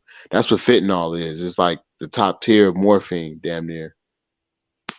And he got shot like with like a 50 cal, and that's like that shit blows off like your limbs. You know what I mean? Like, That's crazy. you know. So Let me play this though real quick, you guys, because we kind of getting off topic, but we're gonna get back on it because there's more.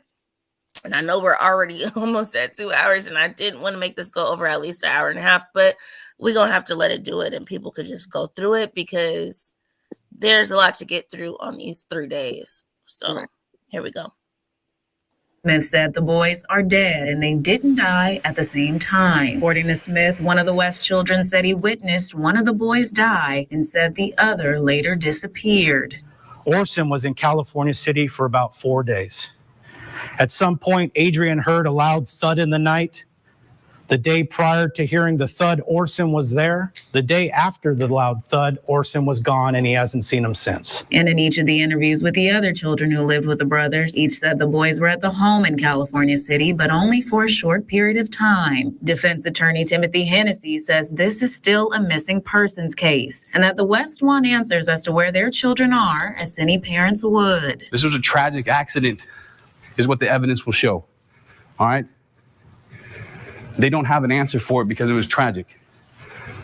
But instead, Trezell is here on a murder charge. Hennessy said there are inconsistencies in the investigation and that evidence will show the couple's innocence. Cal City out the gate just never thought anyone would take 2 little black boys. That's why the investigation will look the way it did. According to District Attorney Cynthia Zimmer, there have been only a few cases in Kern County where a guilty conviction has been achieved with no body found. However, Smith told the jury the evidence would prove the West are in fact guilty. The trial is expected to continue into June, and we'll have complete coverage of the trial as it continues. Listen, to me, they are trying to make, well, what their attorney just did was try to make this into a race thing. Oh, Cal City never thought anybody would want to take 2 little black boys. Stop. Like, why are we doing that right now? You guys are making this into something that it doesn't even need to be. And that's just so annoying when race is brought into something that has nothing to do with race. These are 2 children here. Like, no. We're definitely not going to do that. I am going to play this other little piece real quick, and then we'll talk some more. Here we go. Let me take the captioning. I only put captioning on when people ask. In another courtroom, the murder trial against Jacqueline and Trezell West continued today with a California City police officer taking the witness stand this morning. Officer Brian Hansen testified that he became suspicious shortly after responding to the West's home for a report of 2 missing children. This was in December of 2020. Hansen said he checked the backyard where the West said Oren and Orson had been playing, but saw no footprints made by a child's shoe. This is not a normal situation, Hansen said into his body-worn camera video that was playing in court this morning. These kids didn't just walk away, he said. The biggest revelation in this case so far came from the prosecution yesterday. Prosecutor Eric Smith telling the jury one of West's other children said he witnessed one of the boys die and said the other later disappeared after a thud was heard one night. Although the boys' bodies have not been found, the prosecution has said that evidence, including interviews with the West's other children, indicates the boys were killed in September of 2020, 3 months before the West reported them missing. The Wests are charged with second-degree murder, involuntary manslaughter, and other offenses and face life terms in prison if convicted. You can follow our real-time coverage of this trial from inside the courtroom on our website, kget.com. You guys, what Jeanette just said is so true, and we're getting there closer and closer. Like, I can't wait to even get on this because Jackie is about to discuss the living daylights out of me. They were playing all the cards today. Yes, now we are on day 3. Even sexual harassment by a police officer. This girl had the nerve. We're getting there. Let me read this part to you, and we're going to get straight into there because now we're at day 3. Let me pop it up so you guys can come along. Did I mute you guys? I'm trying to unmute you guys. So if I did, I apologize, but I'm trying to unmute you guys. But I'm going to actually not play something. I'm going to read it to you guys real quick.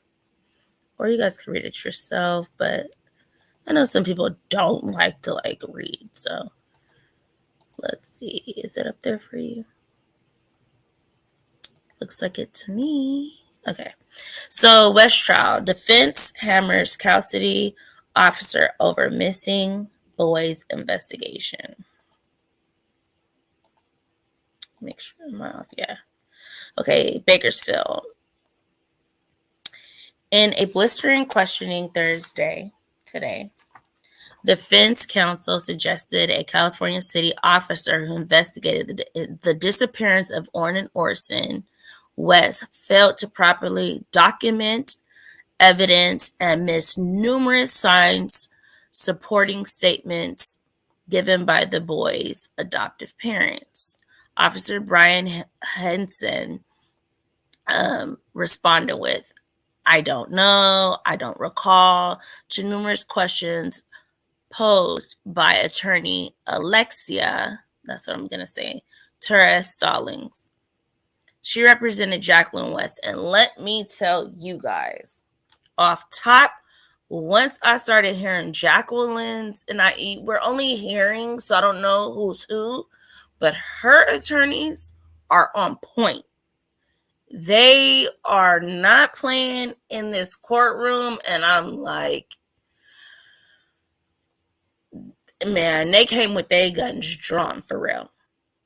She represents Jacqueline West, who along with husband Trezell West faces charges including second-degree murder in the deaths of Oren, 4 years old, Orson, 3 years old.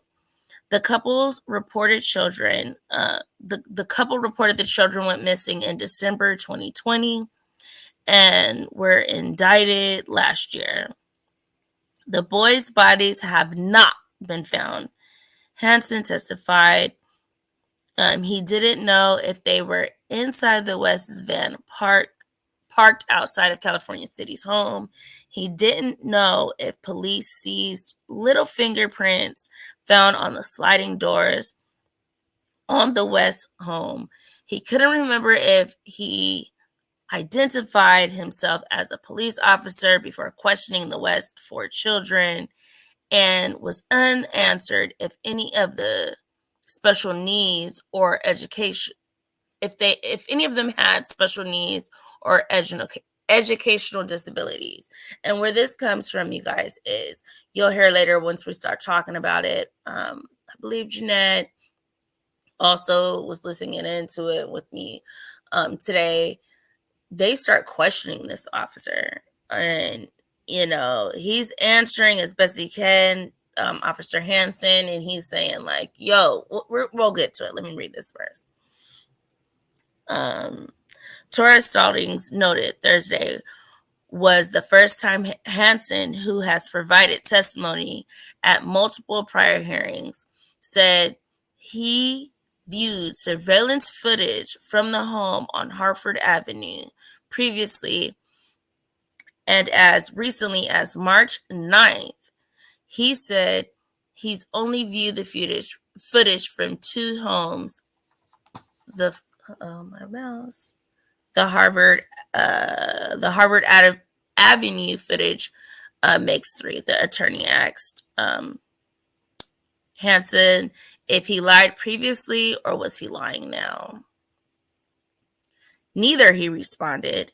Hansen has been on the stand 2 days. Prosecutor Eric Smith earlier played a video of an interview Hansen and other law enforcement conducted with Trezell West. The West said the boys were playing outside as Trezell was gathering firewood. According to their account, Trezell West briefly went inside and went in and came back, and the boys were gone. Trezell, when you hear him, when they play him, he sounds exactly the same. He's just like, I went to this, and I went in, and I came out, and this happened. He's just like a little robot. Oh my gosh. In the video, officers accused Trezell West of lying, saying he said he and his wife's stories don't make sense. And for those of you guys that don't know, he says him and his wife went out looking for the boys. On the video from the neighbor's footage, she never leaves the house to go look for the boys. She only comes out when the police officer comes and she has to answer questions. Let's see. In the video, officers accused Trezell West of lying, saying he and his wife's stories don't make sense. The West reported Orrin and Orson missing December 21st, 2020, but the couple's other children told the authorities they hadn't seen the boys in weeks. Trezell West denied having anything to do with the boys' disappearance, despite the police telling them there's no evidence showing the boys at their house that night. Torres Stallings pushed back against those claims. She displayed photographs showing presents wrapped in stockings stuffed for Orrin and Orson's, and bunk beds set up for Orson, 8 dining room chairs, one of the family members, including the missing boys, and using diapers found in the bedroom after search warrant was served to the West home on Aspen Ave on December 29, 2020. Okay, let me tell you guys something. She also asks about diapers being there, and he's like, I don't know, the wife was buying the diapers. He don't know. Okay, but we all know that diapers don't go by age. So it's not if you wear a 2, you're 2. If you wear a 1, you're 1. If you wear 0, you're in your month. Like, it don't go by that. It goes by weight. So she's like, have you seen a 6 diaper? You're saying this child was wearing a 6 diaper. You know what pounds those are. Does that look like that should be, those pounds represent that child? Like, it was just so horrible, you guys. Hansen said he never seen the photo of the diaper. Only Orrin and Orson, the 2 youngest, were at an age where they'd be in diapers. 3 and 4, okay. I'm sorry, but 2 years old, I was done with diapers. I gave my son till 3. I said, look, but I explained it to him, and he fully understands. Because after that date, the week after his birthday, he was fully potty trained because I explained it to him months and months in advance that he was not going to be wearing pull-ups. He kind of got it, but he didn't. To the first time he peed on himself and he felt it run down, he was like, okay, boom. He never had a poop diaper. He may have had some like potty accidents in his sleep, but never nothing else. Like, so this, we're not going to play with mothers that know. I mean, there's obviously kids that go outside of those dates, but anyways, under redirect examination by Smith, Hansen testified he didn't take the photos that defense counsel showed him Thursday and didn't know who took them. Hansen said he didn't know what took place in the West home for the time he searched on December 22, 2020, to when the warrant was served and photos were taken on December 29th, 2020. And remember, the child said, Adrian said all this stuff about the children being dead on December 28, 2020. So 2020 is what they're saying when they went back. Smith played on the audio recording of Hansen radioing into the dispatcher the night the boys were reported missing to say he was examining video footage at the Harvard Avenue residence. It's not something he recently made up. It's a response to the prosecutor's question. Trial will resume, like I told you guys, April 10th. And that is such an odd day to me. I'm like, why even start it for these 3 days and then tell us, hey, we're not going to go back and talk about this trial until after Easter. They should have just started it after Easter and let's continue on with it. Let me see. They should have both been in pull-ups. I'm sorry. I didn't go to the pull-up stage. I went from diapers to underwears. I wasn't doing pull-ups. Yeah, this case is gonna go it's gonna go one way or another. Like, what do you I mean? think they're gonna find the kids when they take their charges. They're gonna find the kids, like their bodies, or find them alive? I think they're gonna find their body, because I think they're gonna, when they get charged, I think that's when they, like, I think you was right. Like, they trying to escape the death penalty. That's what they trying to do. Like they trying to have some extra on the table for themselves. Yeah. I think you're right on that one. I think that's what's gonna happen. It's gonna go one way. We take the charge and we give you the where the kids will bury that. Exactly. That's what I think. That is what I've been thinking. Like, it's just not. Okay, so going back to what we were talking about, and hopefully Jeanette pops back up. So what she was talking about when she was talking about, let me make sure I brought that down. Yeah, I did. About Officer Hansen. This girl, Jacqueline, has the nerve, the audacity. So they asked him, right? They're like, Officer Hansen, do you remember when you interviewed Jacqueline West? He's like, yeah. He's like, they're asking him, like, do you normally touch your male or female witnesses or suspects, whatever, when you're talking to them? And he's just like, no. And they're like, they keep now reiterating female after that.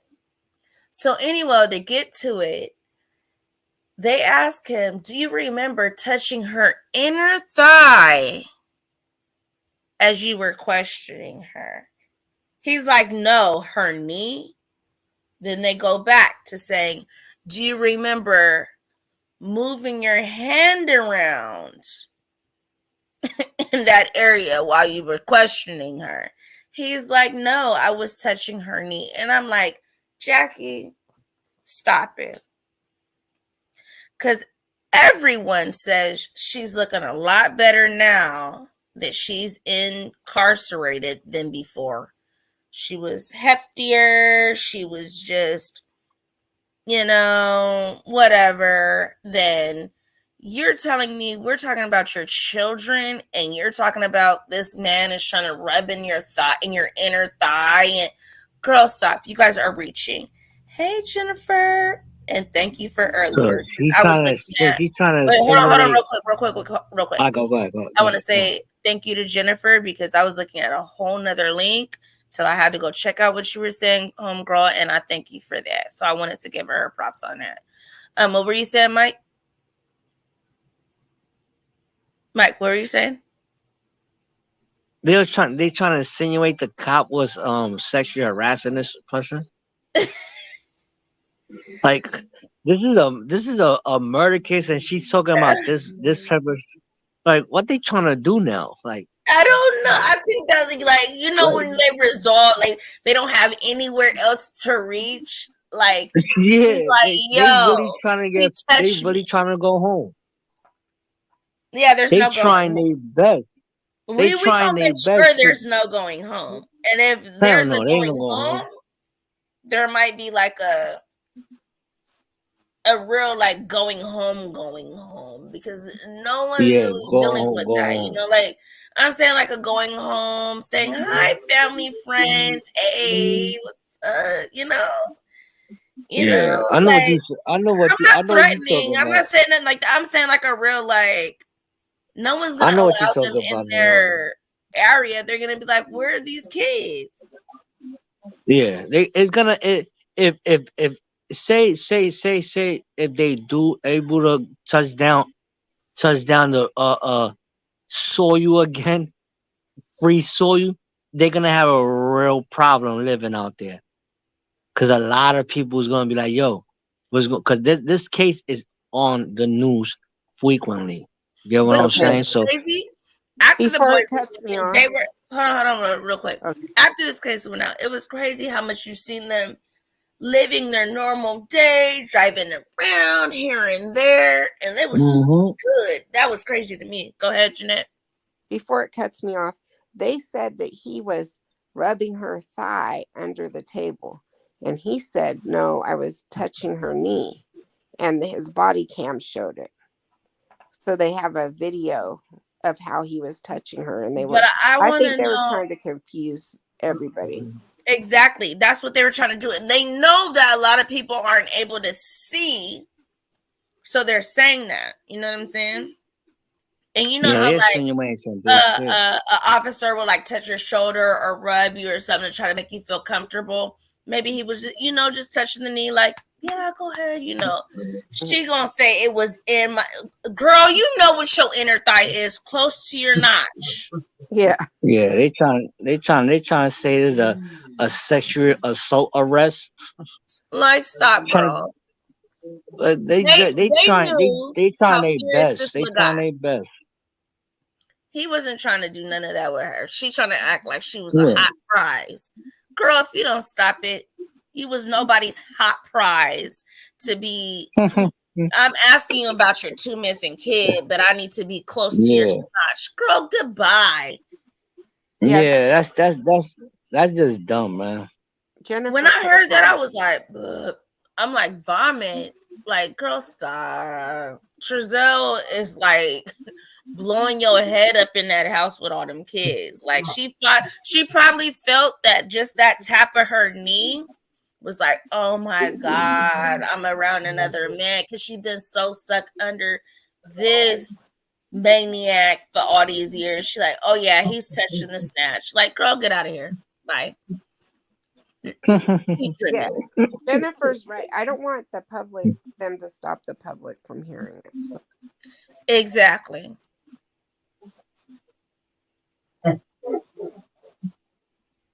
Right. Right. I don't either, like they did the other cases. Yeah. And that's why I'm just being like, yes, Jennifer. I did not see what I was seeing. I did not see that top. That's why I was like, let me go see. Because I know Jennifer she has stayed biased with me. She's never came crazy with me. But there's other people in her like area that has been like super crazy with me. So I'll be like, why?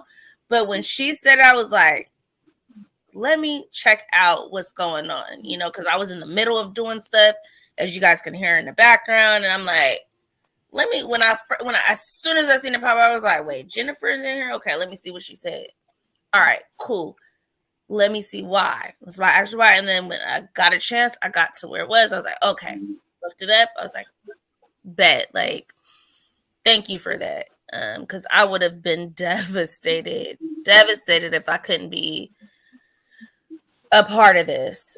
And so, okay, so the next part that I want to talk about on the side of her trying to toss that in there, and I feel like that's just like a little smoke and scream for her to add in there like they've been doing, is I wanted to talk about their other neighbor that was across from them, and him saying, like, you know, when he first seen them come there, he only seen Trezell and Jackie, and he said it looked like it could have been family, but he don't think so. It could have been a moving crew, whatever. His second thing is he seen Trezell on top of the roof, like cleaning off with like a Swiffer. The what are those things? It's on the top of my tongue. The chimney? No. For the sun. For the sun. Solar panels. Solar panel. All right. Yeah, he was up there cleaning those off, but he needed like something for his tire, an air compressor or something like that. And so he said, you know, he went over there and he's like, let me ask him, you know, he gonna ring the doorbell, whatever. But he said he did see kids standing behind him. So that lets us know if this guy is saying at least he's seen kids there, there were some kids there, but he didn't count them, he said, but he said maybe 3 to 4 kids. If he had to think about it, maybe 3 to 4 kids. So me thinking about him saying that, we go to the next witness on the last day of this as well. Yeah, solar panels, you had it for me. I was like, that's what I'm talking about. You had it. So talking about this, we go on to the other neighbor, Miss Plants. And I know you know about Miss Plants, Jeanette. So Miss Plants is not, okay, so that was the across the street neighbor that I was talking about. He went to introduce himself on the first day because they seen the people move out and he seen more people moving in. So they went to introduce himself, you know. So that's how he felt kind of comfortable going to ask him a couple of questions. But on that back side of the yard, because we know Trezell and Jackie, I don't think I brought this up, but let me see if I can bring up a picture, but while I'm talking. Trezell and Jacqueline West did not have neighbors to the left and right of them. They had across the street, and then the 2 lots next were nothing. And I think they selected this house like on point, like, let's make sure we don't have too close of neighbors so we can kind of do whatever we want to do type deal. But anyway, so they have this back neighbor in the back of them towards their back fence, but you know, their backyard can see their backyard. So there's this woman that lives there, her and her husband, but you know, when she's in her back window, maybe washing dishes, whatever she's doing in the back window, she can see the back of their yard, and it has like, you know, that normal type of fence that like the 6 feet, maybe wooden type fence that she kind of like put up here and there. Has one of those, but you know, it has the gap. She says she could see straight through there, especially at nighttime. And so she starts talking about, you know, how she can see the day on this incident. She sees that, what's his name? Trezell is going like back and forth, like walking around in the backyard, but she doesn't really know what he's doing. And so she's like, this is kind of odd, because she only knew that people moved in because it had been dark back there from the other people moving out. And she know that they moved out because she's like, man, we knew that they were growing pot back there because it was so strong. Because they asked her, could you have seen it? And they're like, no. And she's like, well, we smelt it all the time. And so that's how they knew that they were growing it. But they're like, nope. but we knew that, new people were there. So I'm trying to get a picture of where this house is at for you guys real quick. There it goes. So let me bring this up for you guys real quick so you guys can see what I'm seeing. See if it's going to even allow me to show you guys what I'm saying. Okay, cool. So it's going to okay, so across here, let me make sure this is his numbers on his house. Where's my notes? Okay, so this is the neighbor's house. 2724, right? This is the one that was talking. Not saying they live there now, but and then this is the Cal City Boy house. On this side, you see this open field, boom. On this side, you see this open field, boom. So to me, they selected this house perfectly, and we see how it's all boarded up because they've been throwing things at this house. So as I'm talking, I just brought that up so that we have a visual of what I'm talking about. I don't know if, let me see if I could go to the lady's house that I'm talking about. Okay, so I'm gonna look at it from this side. So here's their house. This is the lady's house that we're talking about that backs up to this back fence. Can I get in there? There we go. Can y'all see this? That backs up to this back fence. Here's the back gate that he was saying that he was coming out collecting wood from. And they even asked her. She says he was going in and out of the gate like he was looking for something. She didn't know if he was picking up trash. She said or, what he was doing. She just said it looked weird to her because normally, first of all, it was black in her backyard. And all of a sudden it was lit up. And she sees this guy in a red sweatshirt just pacing. So she didn't know if he was picking up trash or what he was doing. So she kind of looked. And she said she knew that there was debris on both sides of that house, wood debris. So she was in the backyard skimming her pool, which she did every day because she didn't have a pool cover, skimming all the leaves and everything off her pool.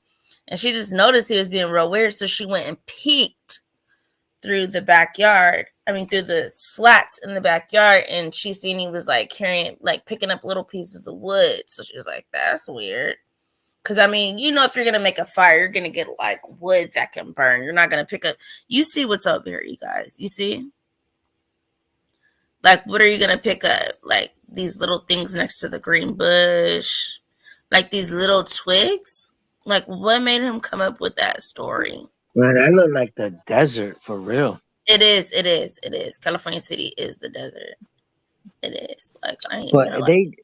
So that's all they land, and with the house, that's all they land? No. The house I showed you, and then what's boarded up around their house is their land. But these are the lots next to them where houses haven't been built yet. Okay. So this is the next side. But look at how what firewood was he buying? Picking up. Yeah. No fire. That's awkward. You see what I'm saying? That's real awkward. That's weird. And then here's their little back shed that they went to check to. And then here we go, their back neighbor's house again.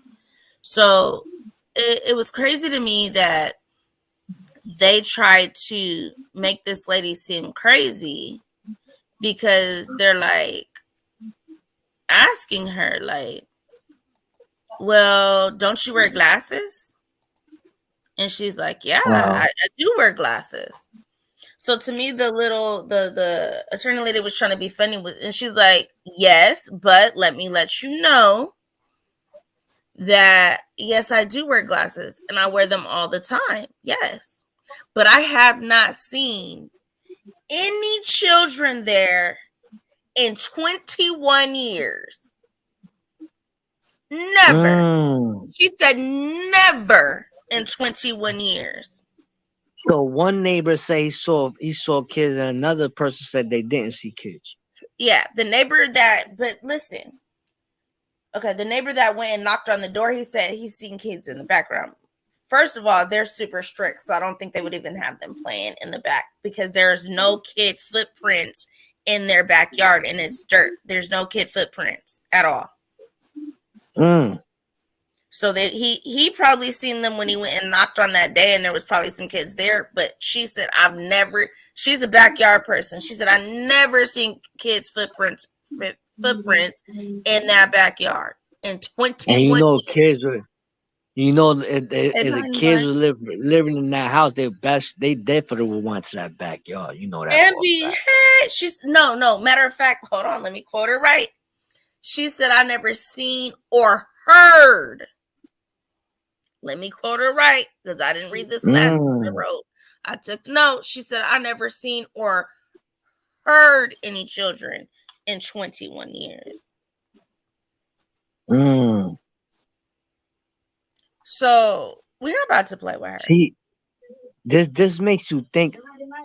This makes you think a lot.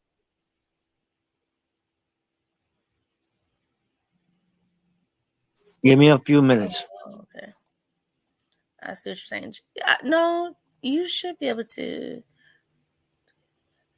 Oh, okay. Well, I see why you weren't able to. Well, no, you know I'm open to stuff though.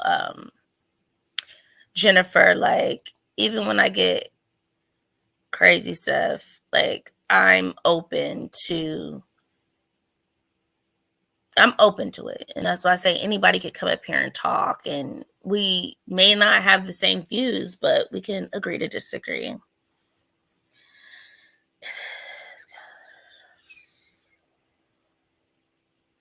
Oh my gosh, stop. If it is a gas fireplace and this kid claims it was getting wood and bringing it inside, what the F? It isn't.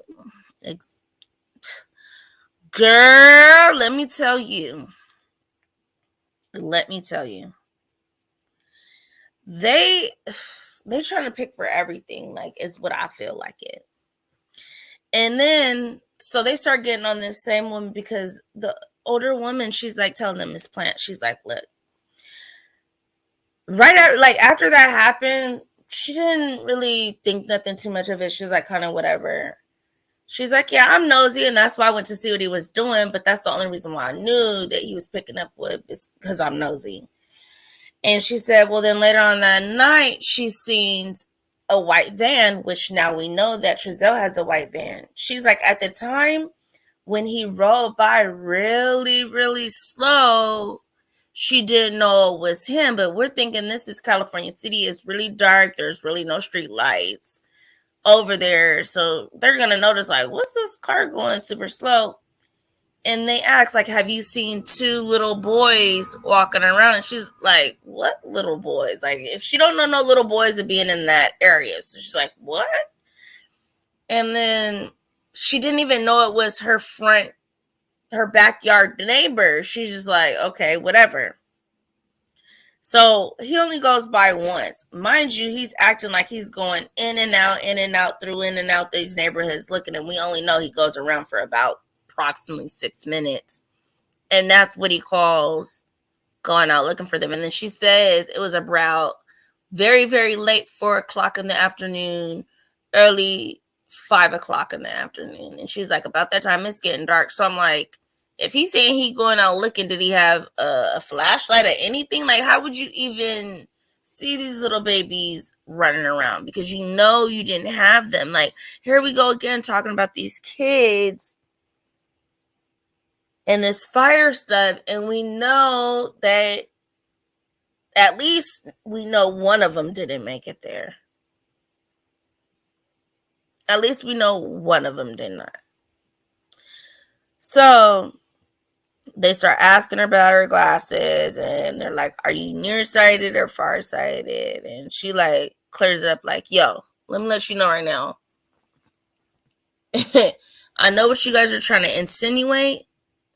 She was like, but I can see very clear from far away. It's harder for me to see close up, but from far away, I can see very clear. So they're trying to ask her, like, well, there's a fence up, but when it's darker and and there's light on the opposite side, you can see through more clear than if your side is lit up and the other side is dark. So that's why she can see, because they're lit up and her side is dark. You know what I'm saying? Like, why are you trying to tell this lady she didn't see what we already seen on camera?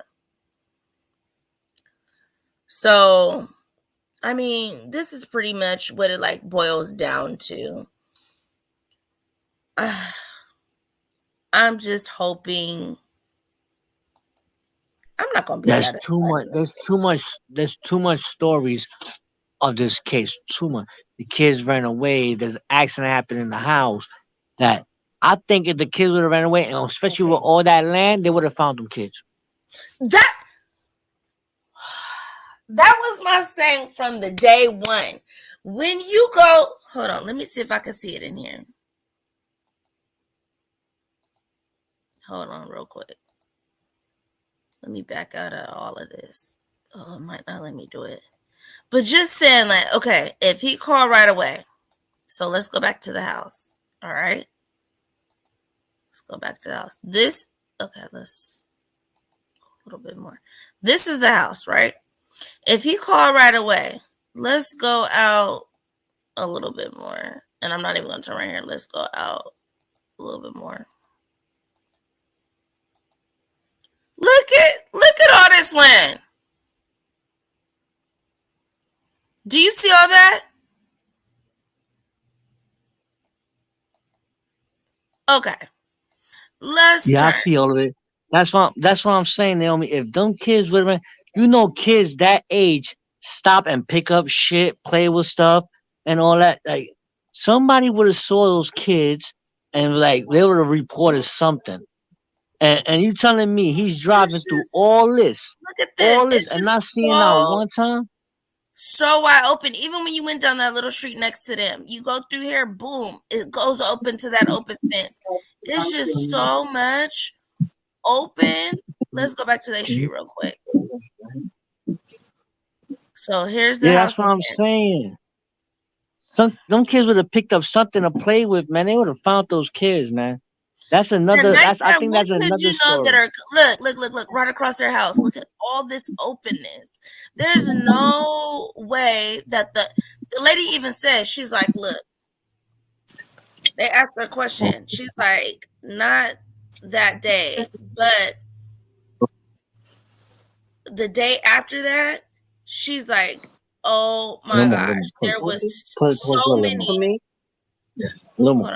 A little bit more? Yeah. Yeah, thank you. You sure? Yeah. She's like, there were so many people out there looking for these children. There was,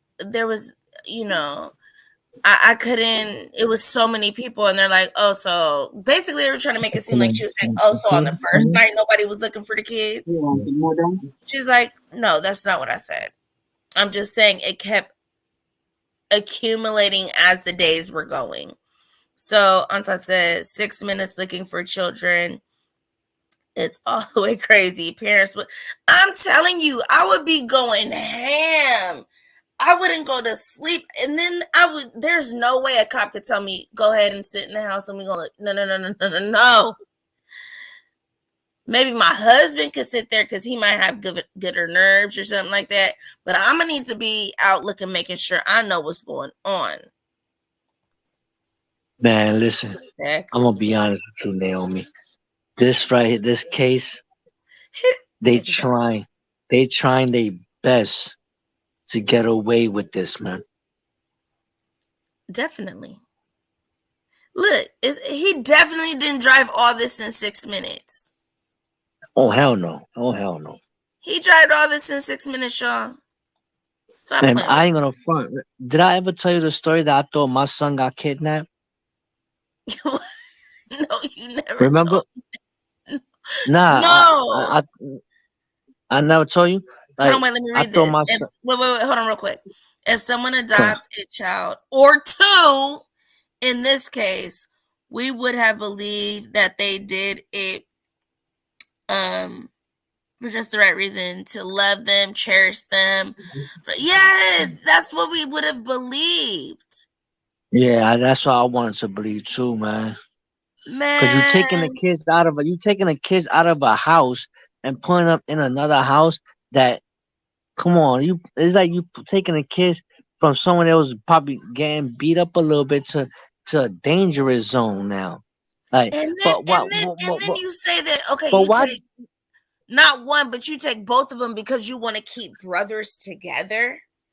Yeah. Stop it. Now my grandma used to do that. No, but I'm saying thing. they only took one because of his femur being broken.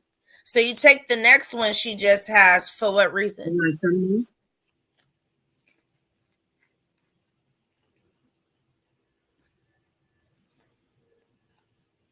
It makes no sense to me. Like, for what reason? I don't know either. Don't make no sense to me either. Other than the fact that I know this for sure. The reason why they do family members is you do get more money if you do take siblings. And they already said that they were living off of the $4,000 they was getting from each child a month. So that was getting $8,000 a month then. No. They were getting $4,000 from each child. So 1, 2. They had 2 biological, and the other 4 were adopted. So they got $1,000 for each child. So that's how they were able to move and do whatever they were doing, because that's the extra income they were having. Probably less, not even other benefits they were getting, food stamps, this, that. Yeah. But instead of taking care of these babies and taking care of their needs or whatever they needed, was abusing instead of abuse. But let me ask you something, Naomi. Did her kids was getting abused as well, or it was just dumb kids? Not that I know of. To me, the abuse I would see them being is mentally abused. If you're telling a child they need to be quiet about it, you're showing them you're murdering another child and they need to be quiet about it. To me, that's that. Oh, that's mental abuse, man. That kid, one of the boys gonna be scorned for that. Like, you feel what I'm saying? But I want to know why, if they was abusing the other kids, you think they was abusing their own kids as well?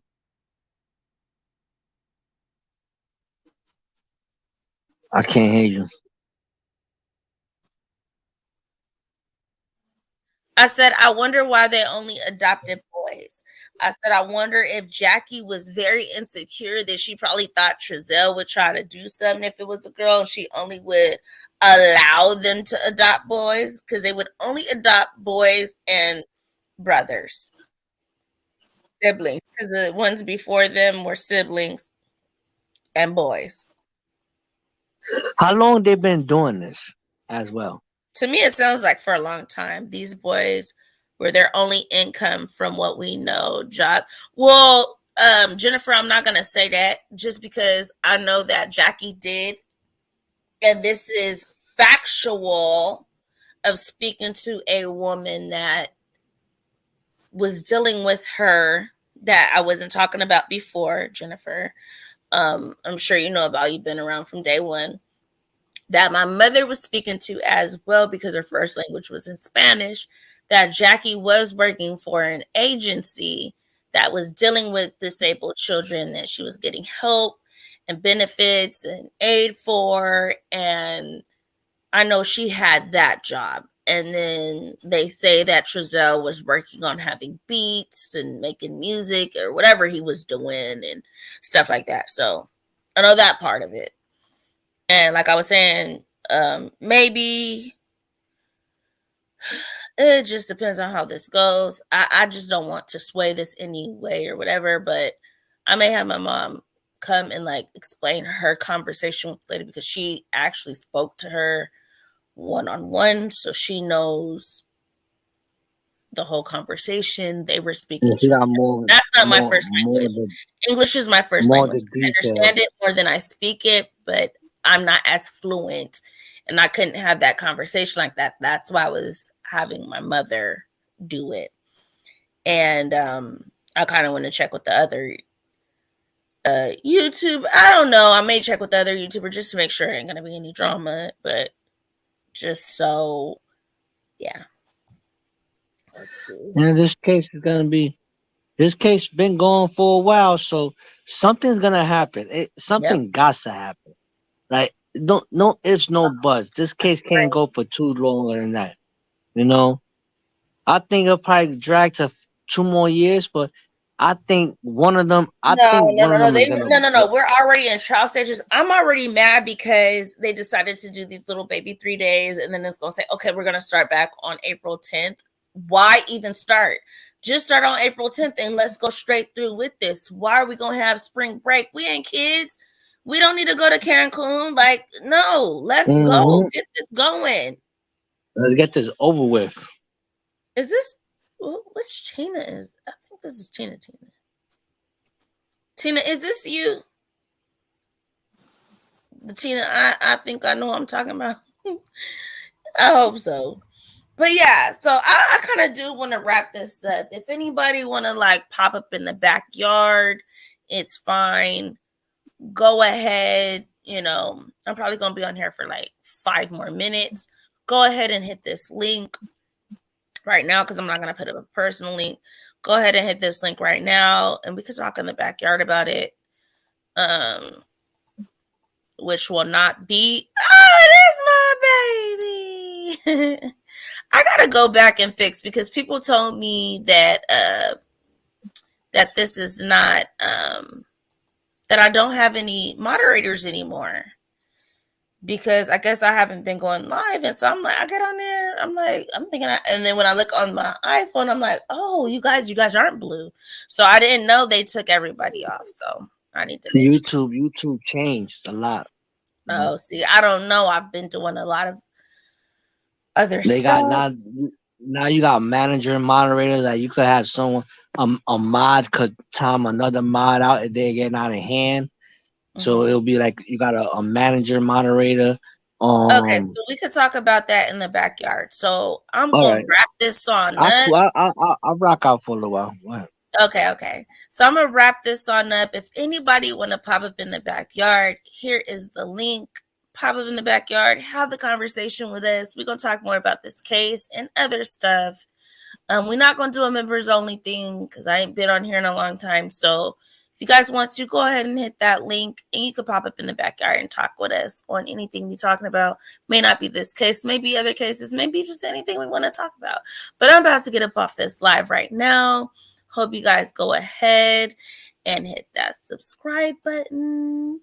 Hit that like, make sure this gets into the algorithm. People need to know about this because they cannot see it or hear it. Well, they can hear it for themselves, but I'm saying, people probably are at work. That is my, what is it called? Snapchat. Everything is Naomi China D at any,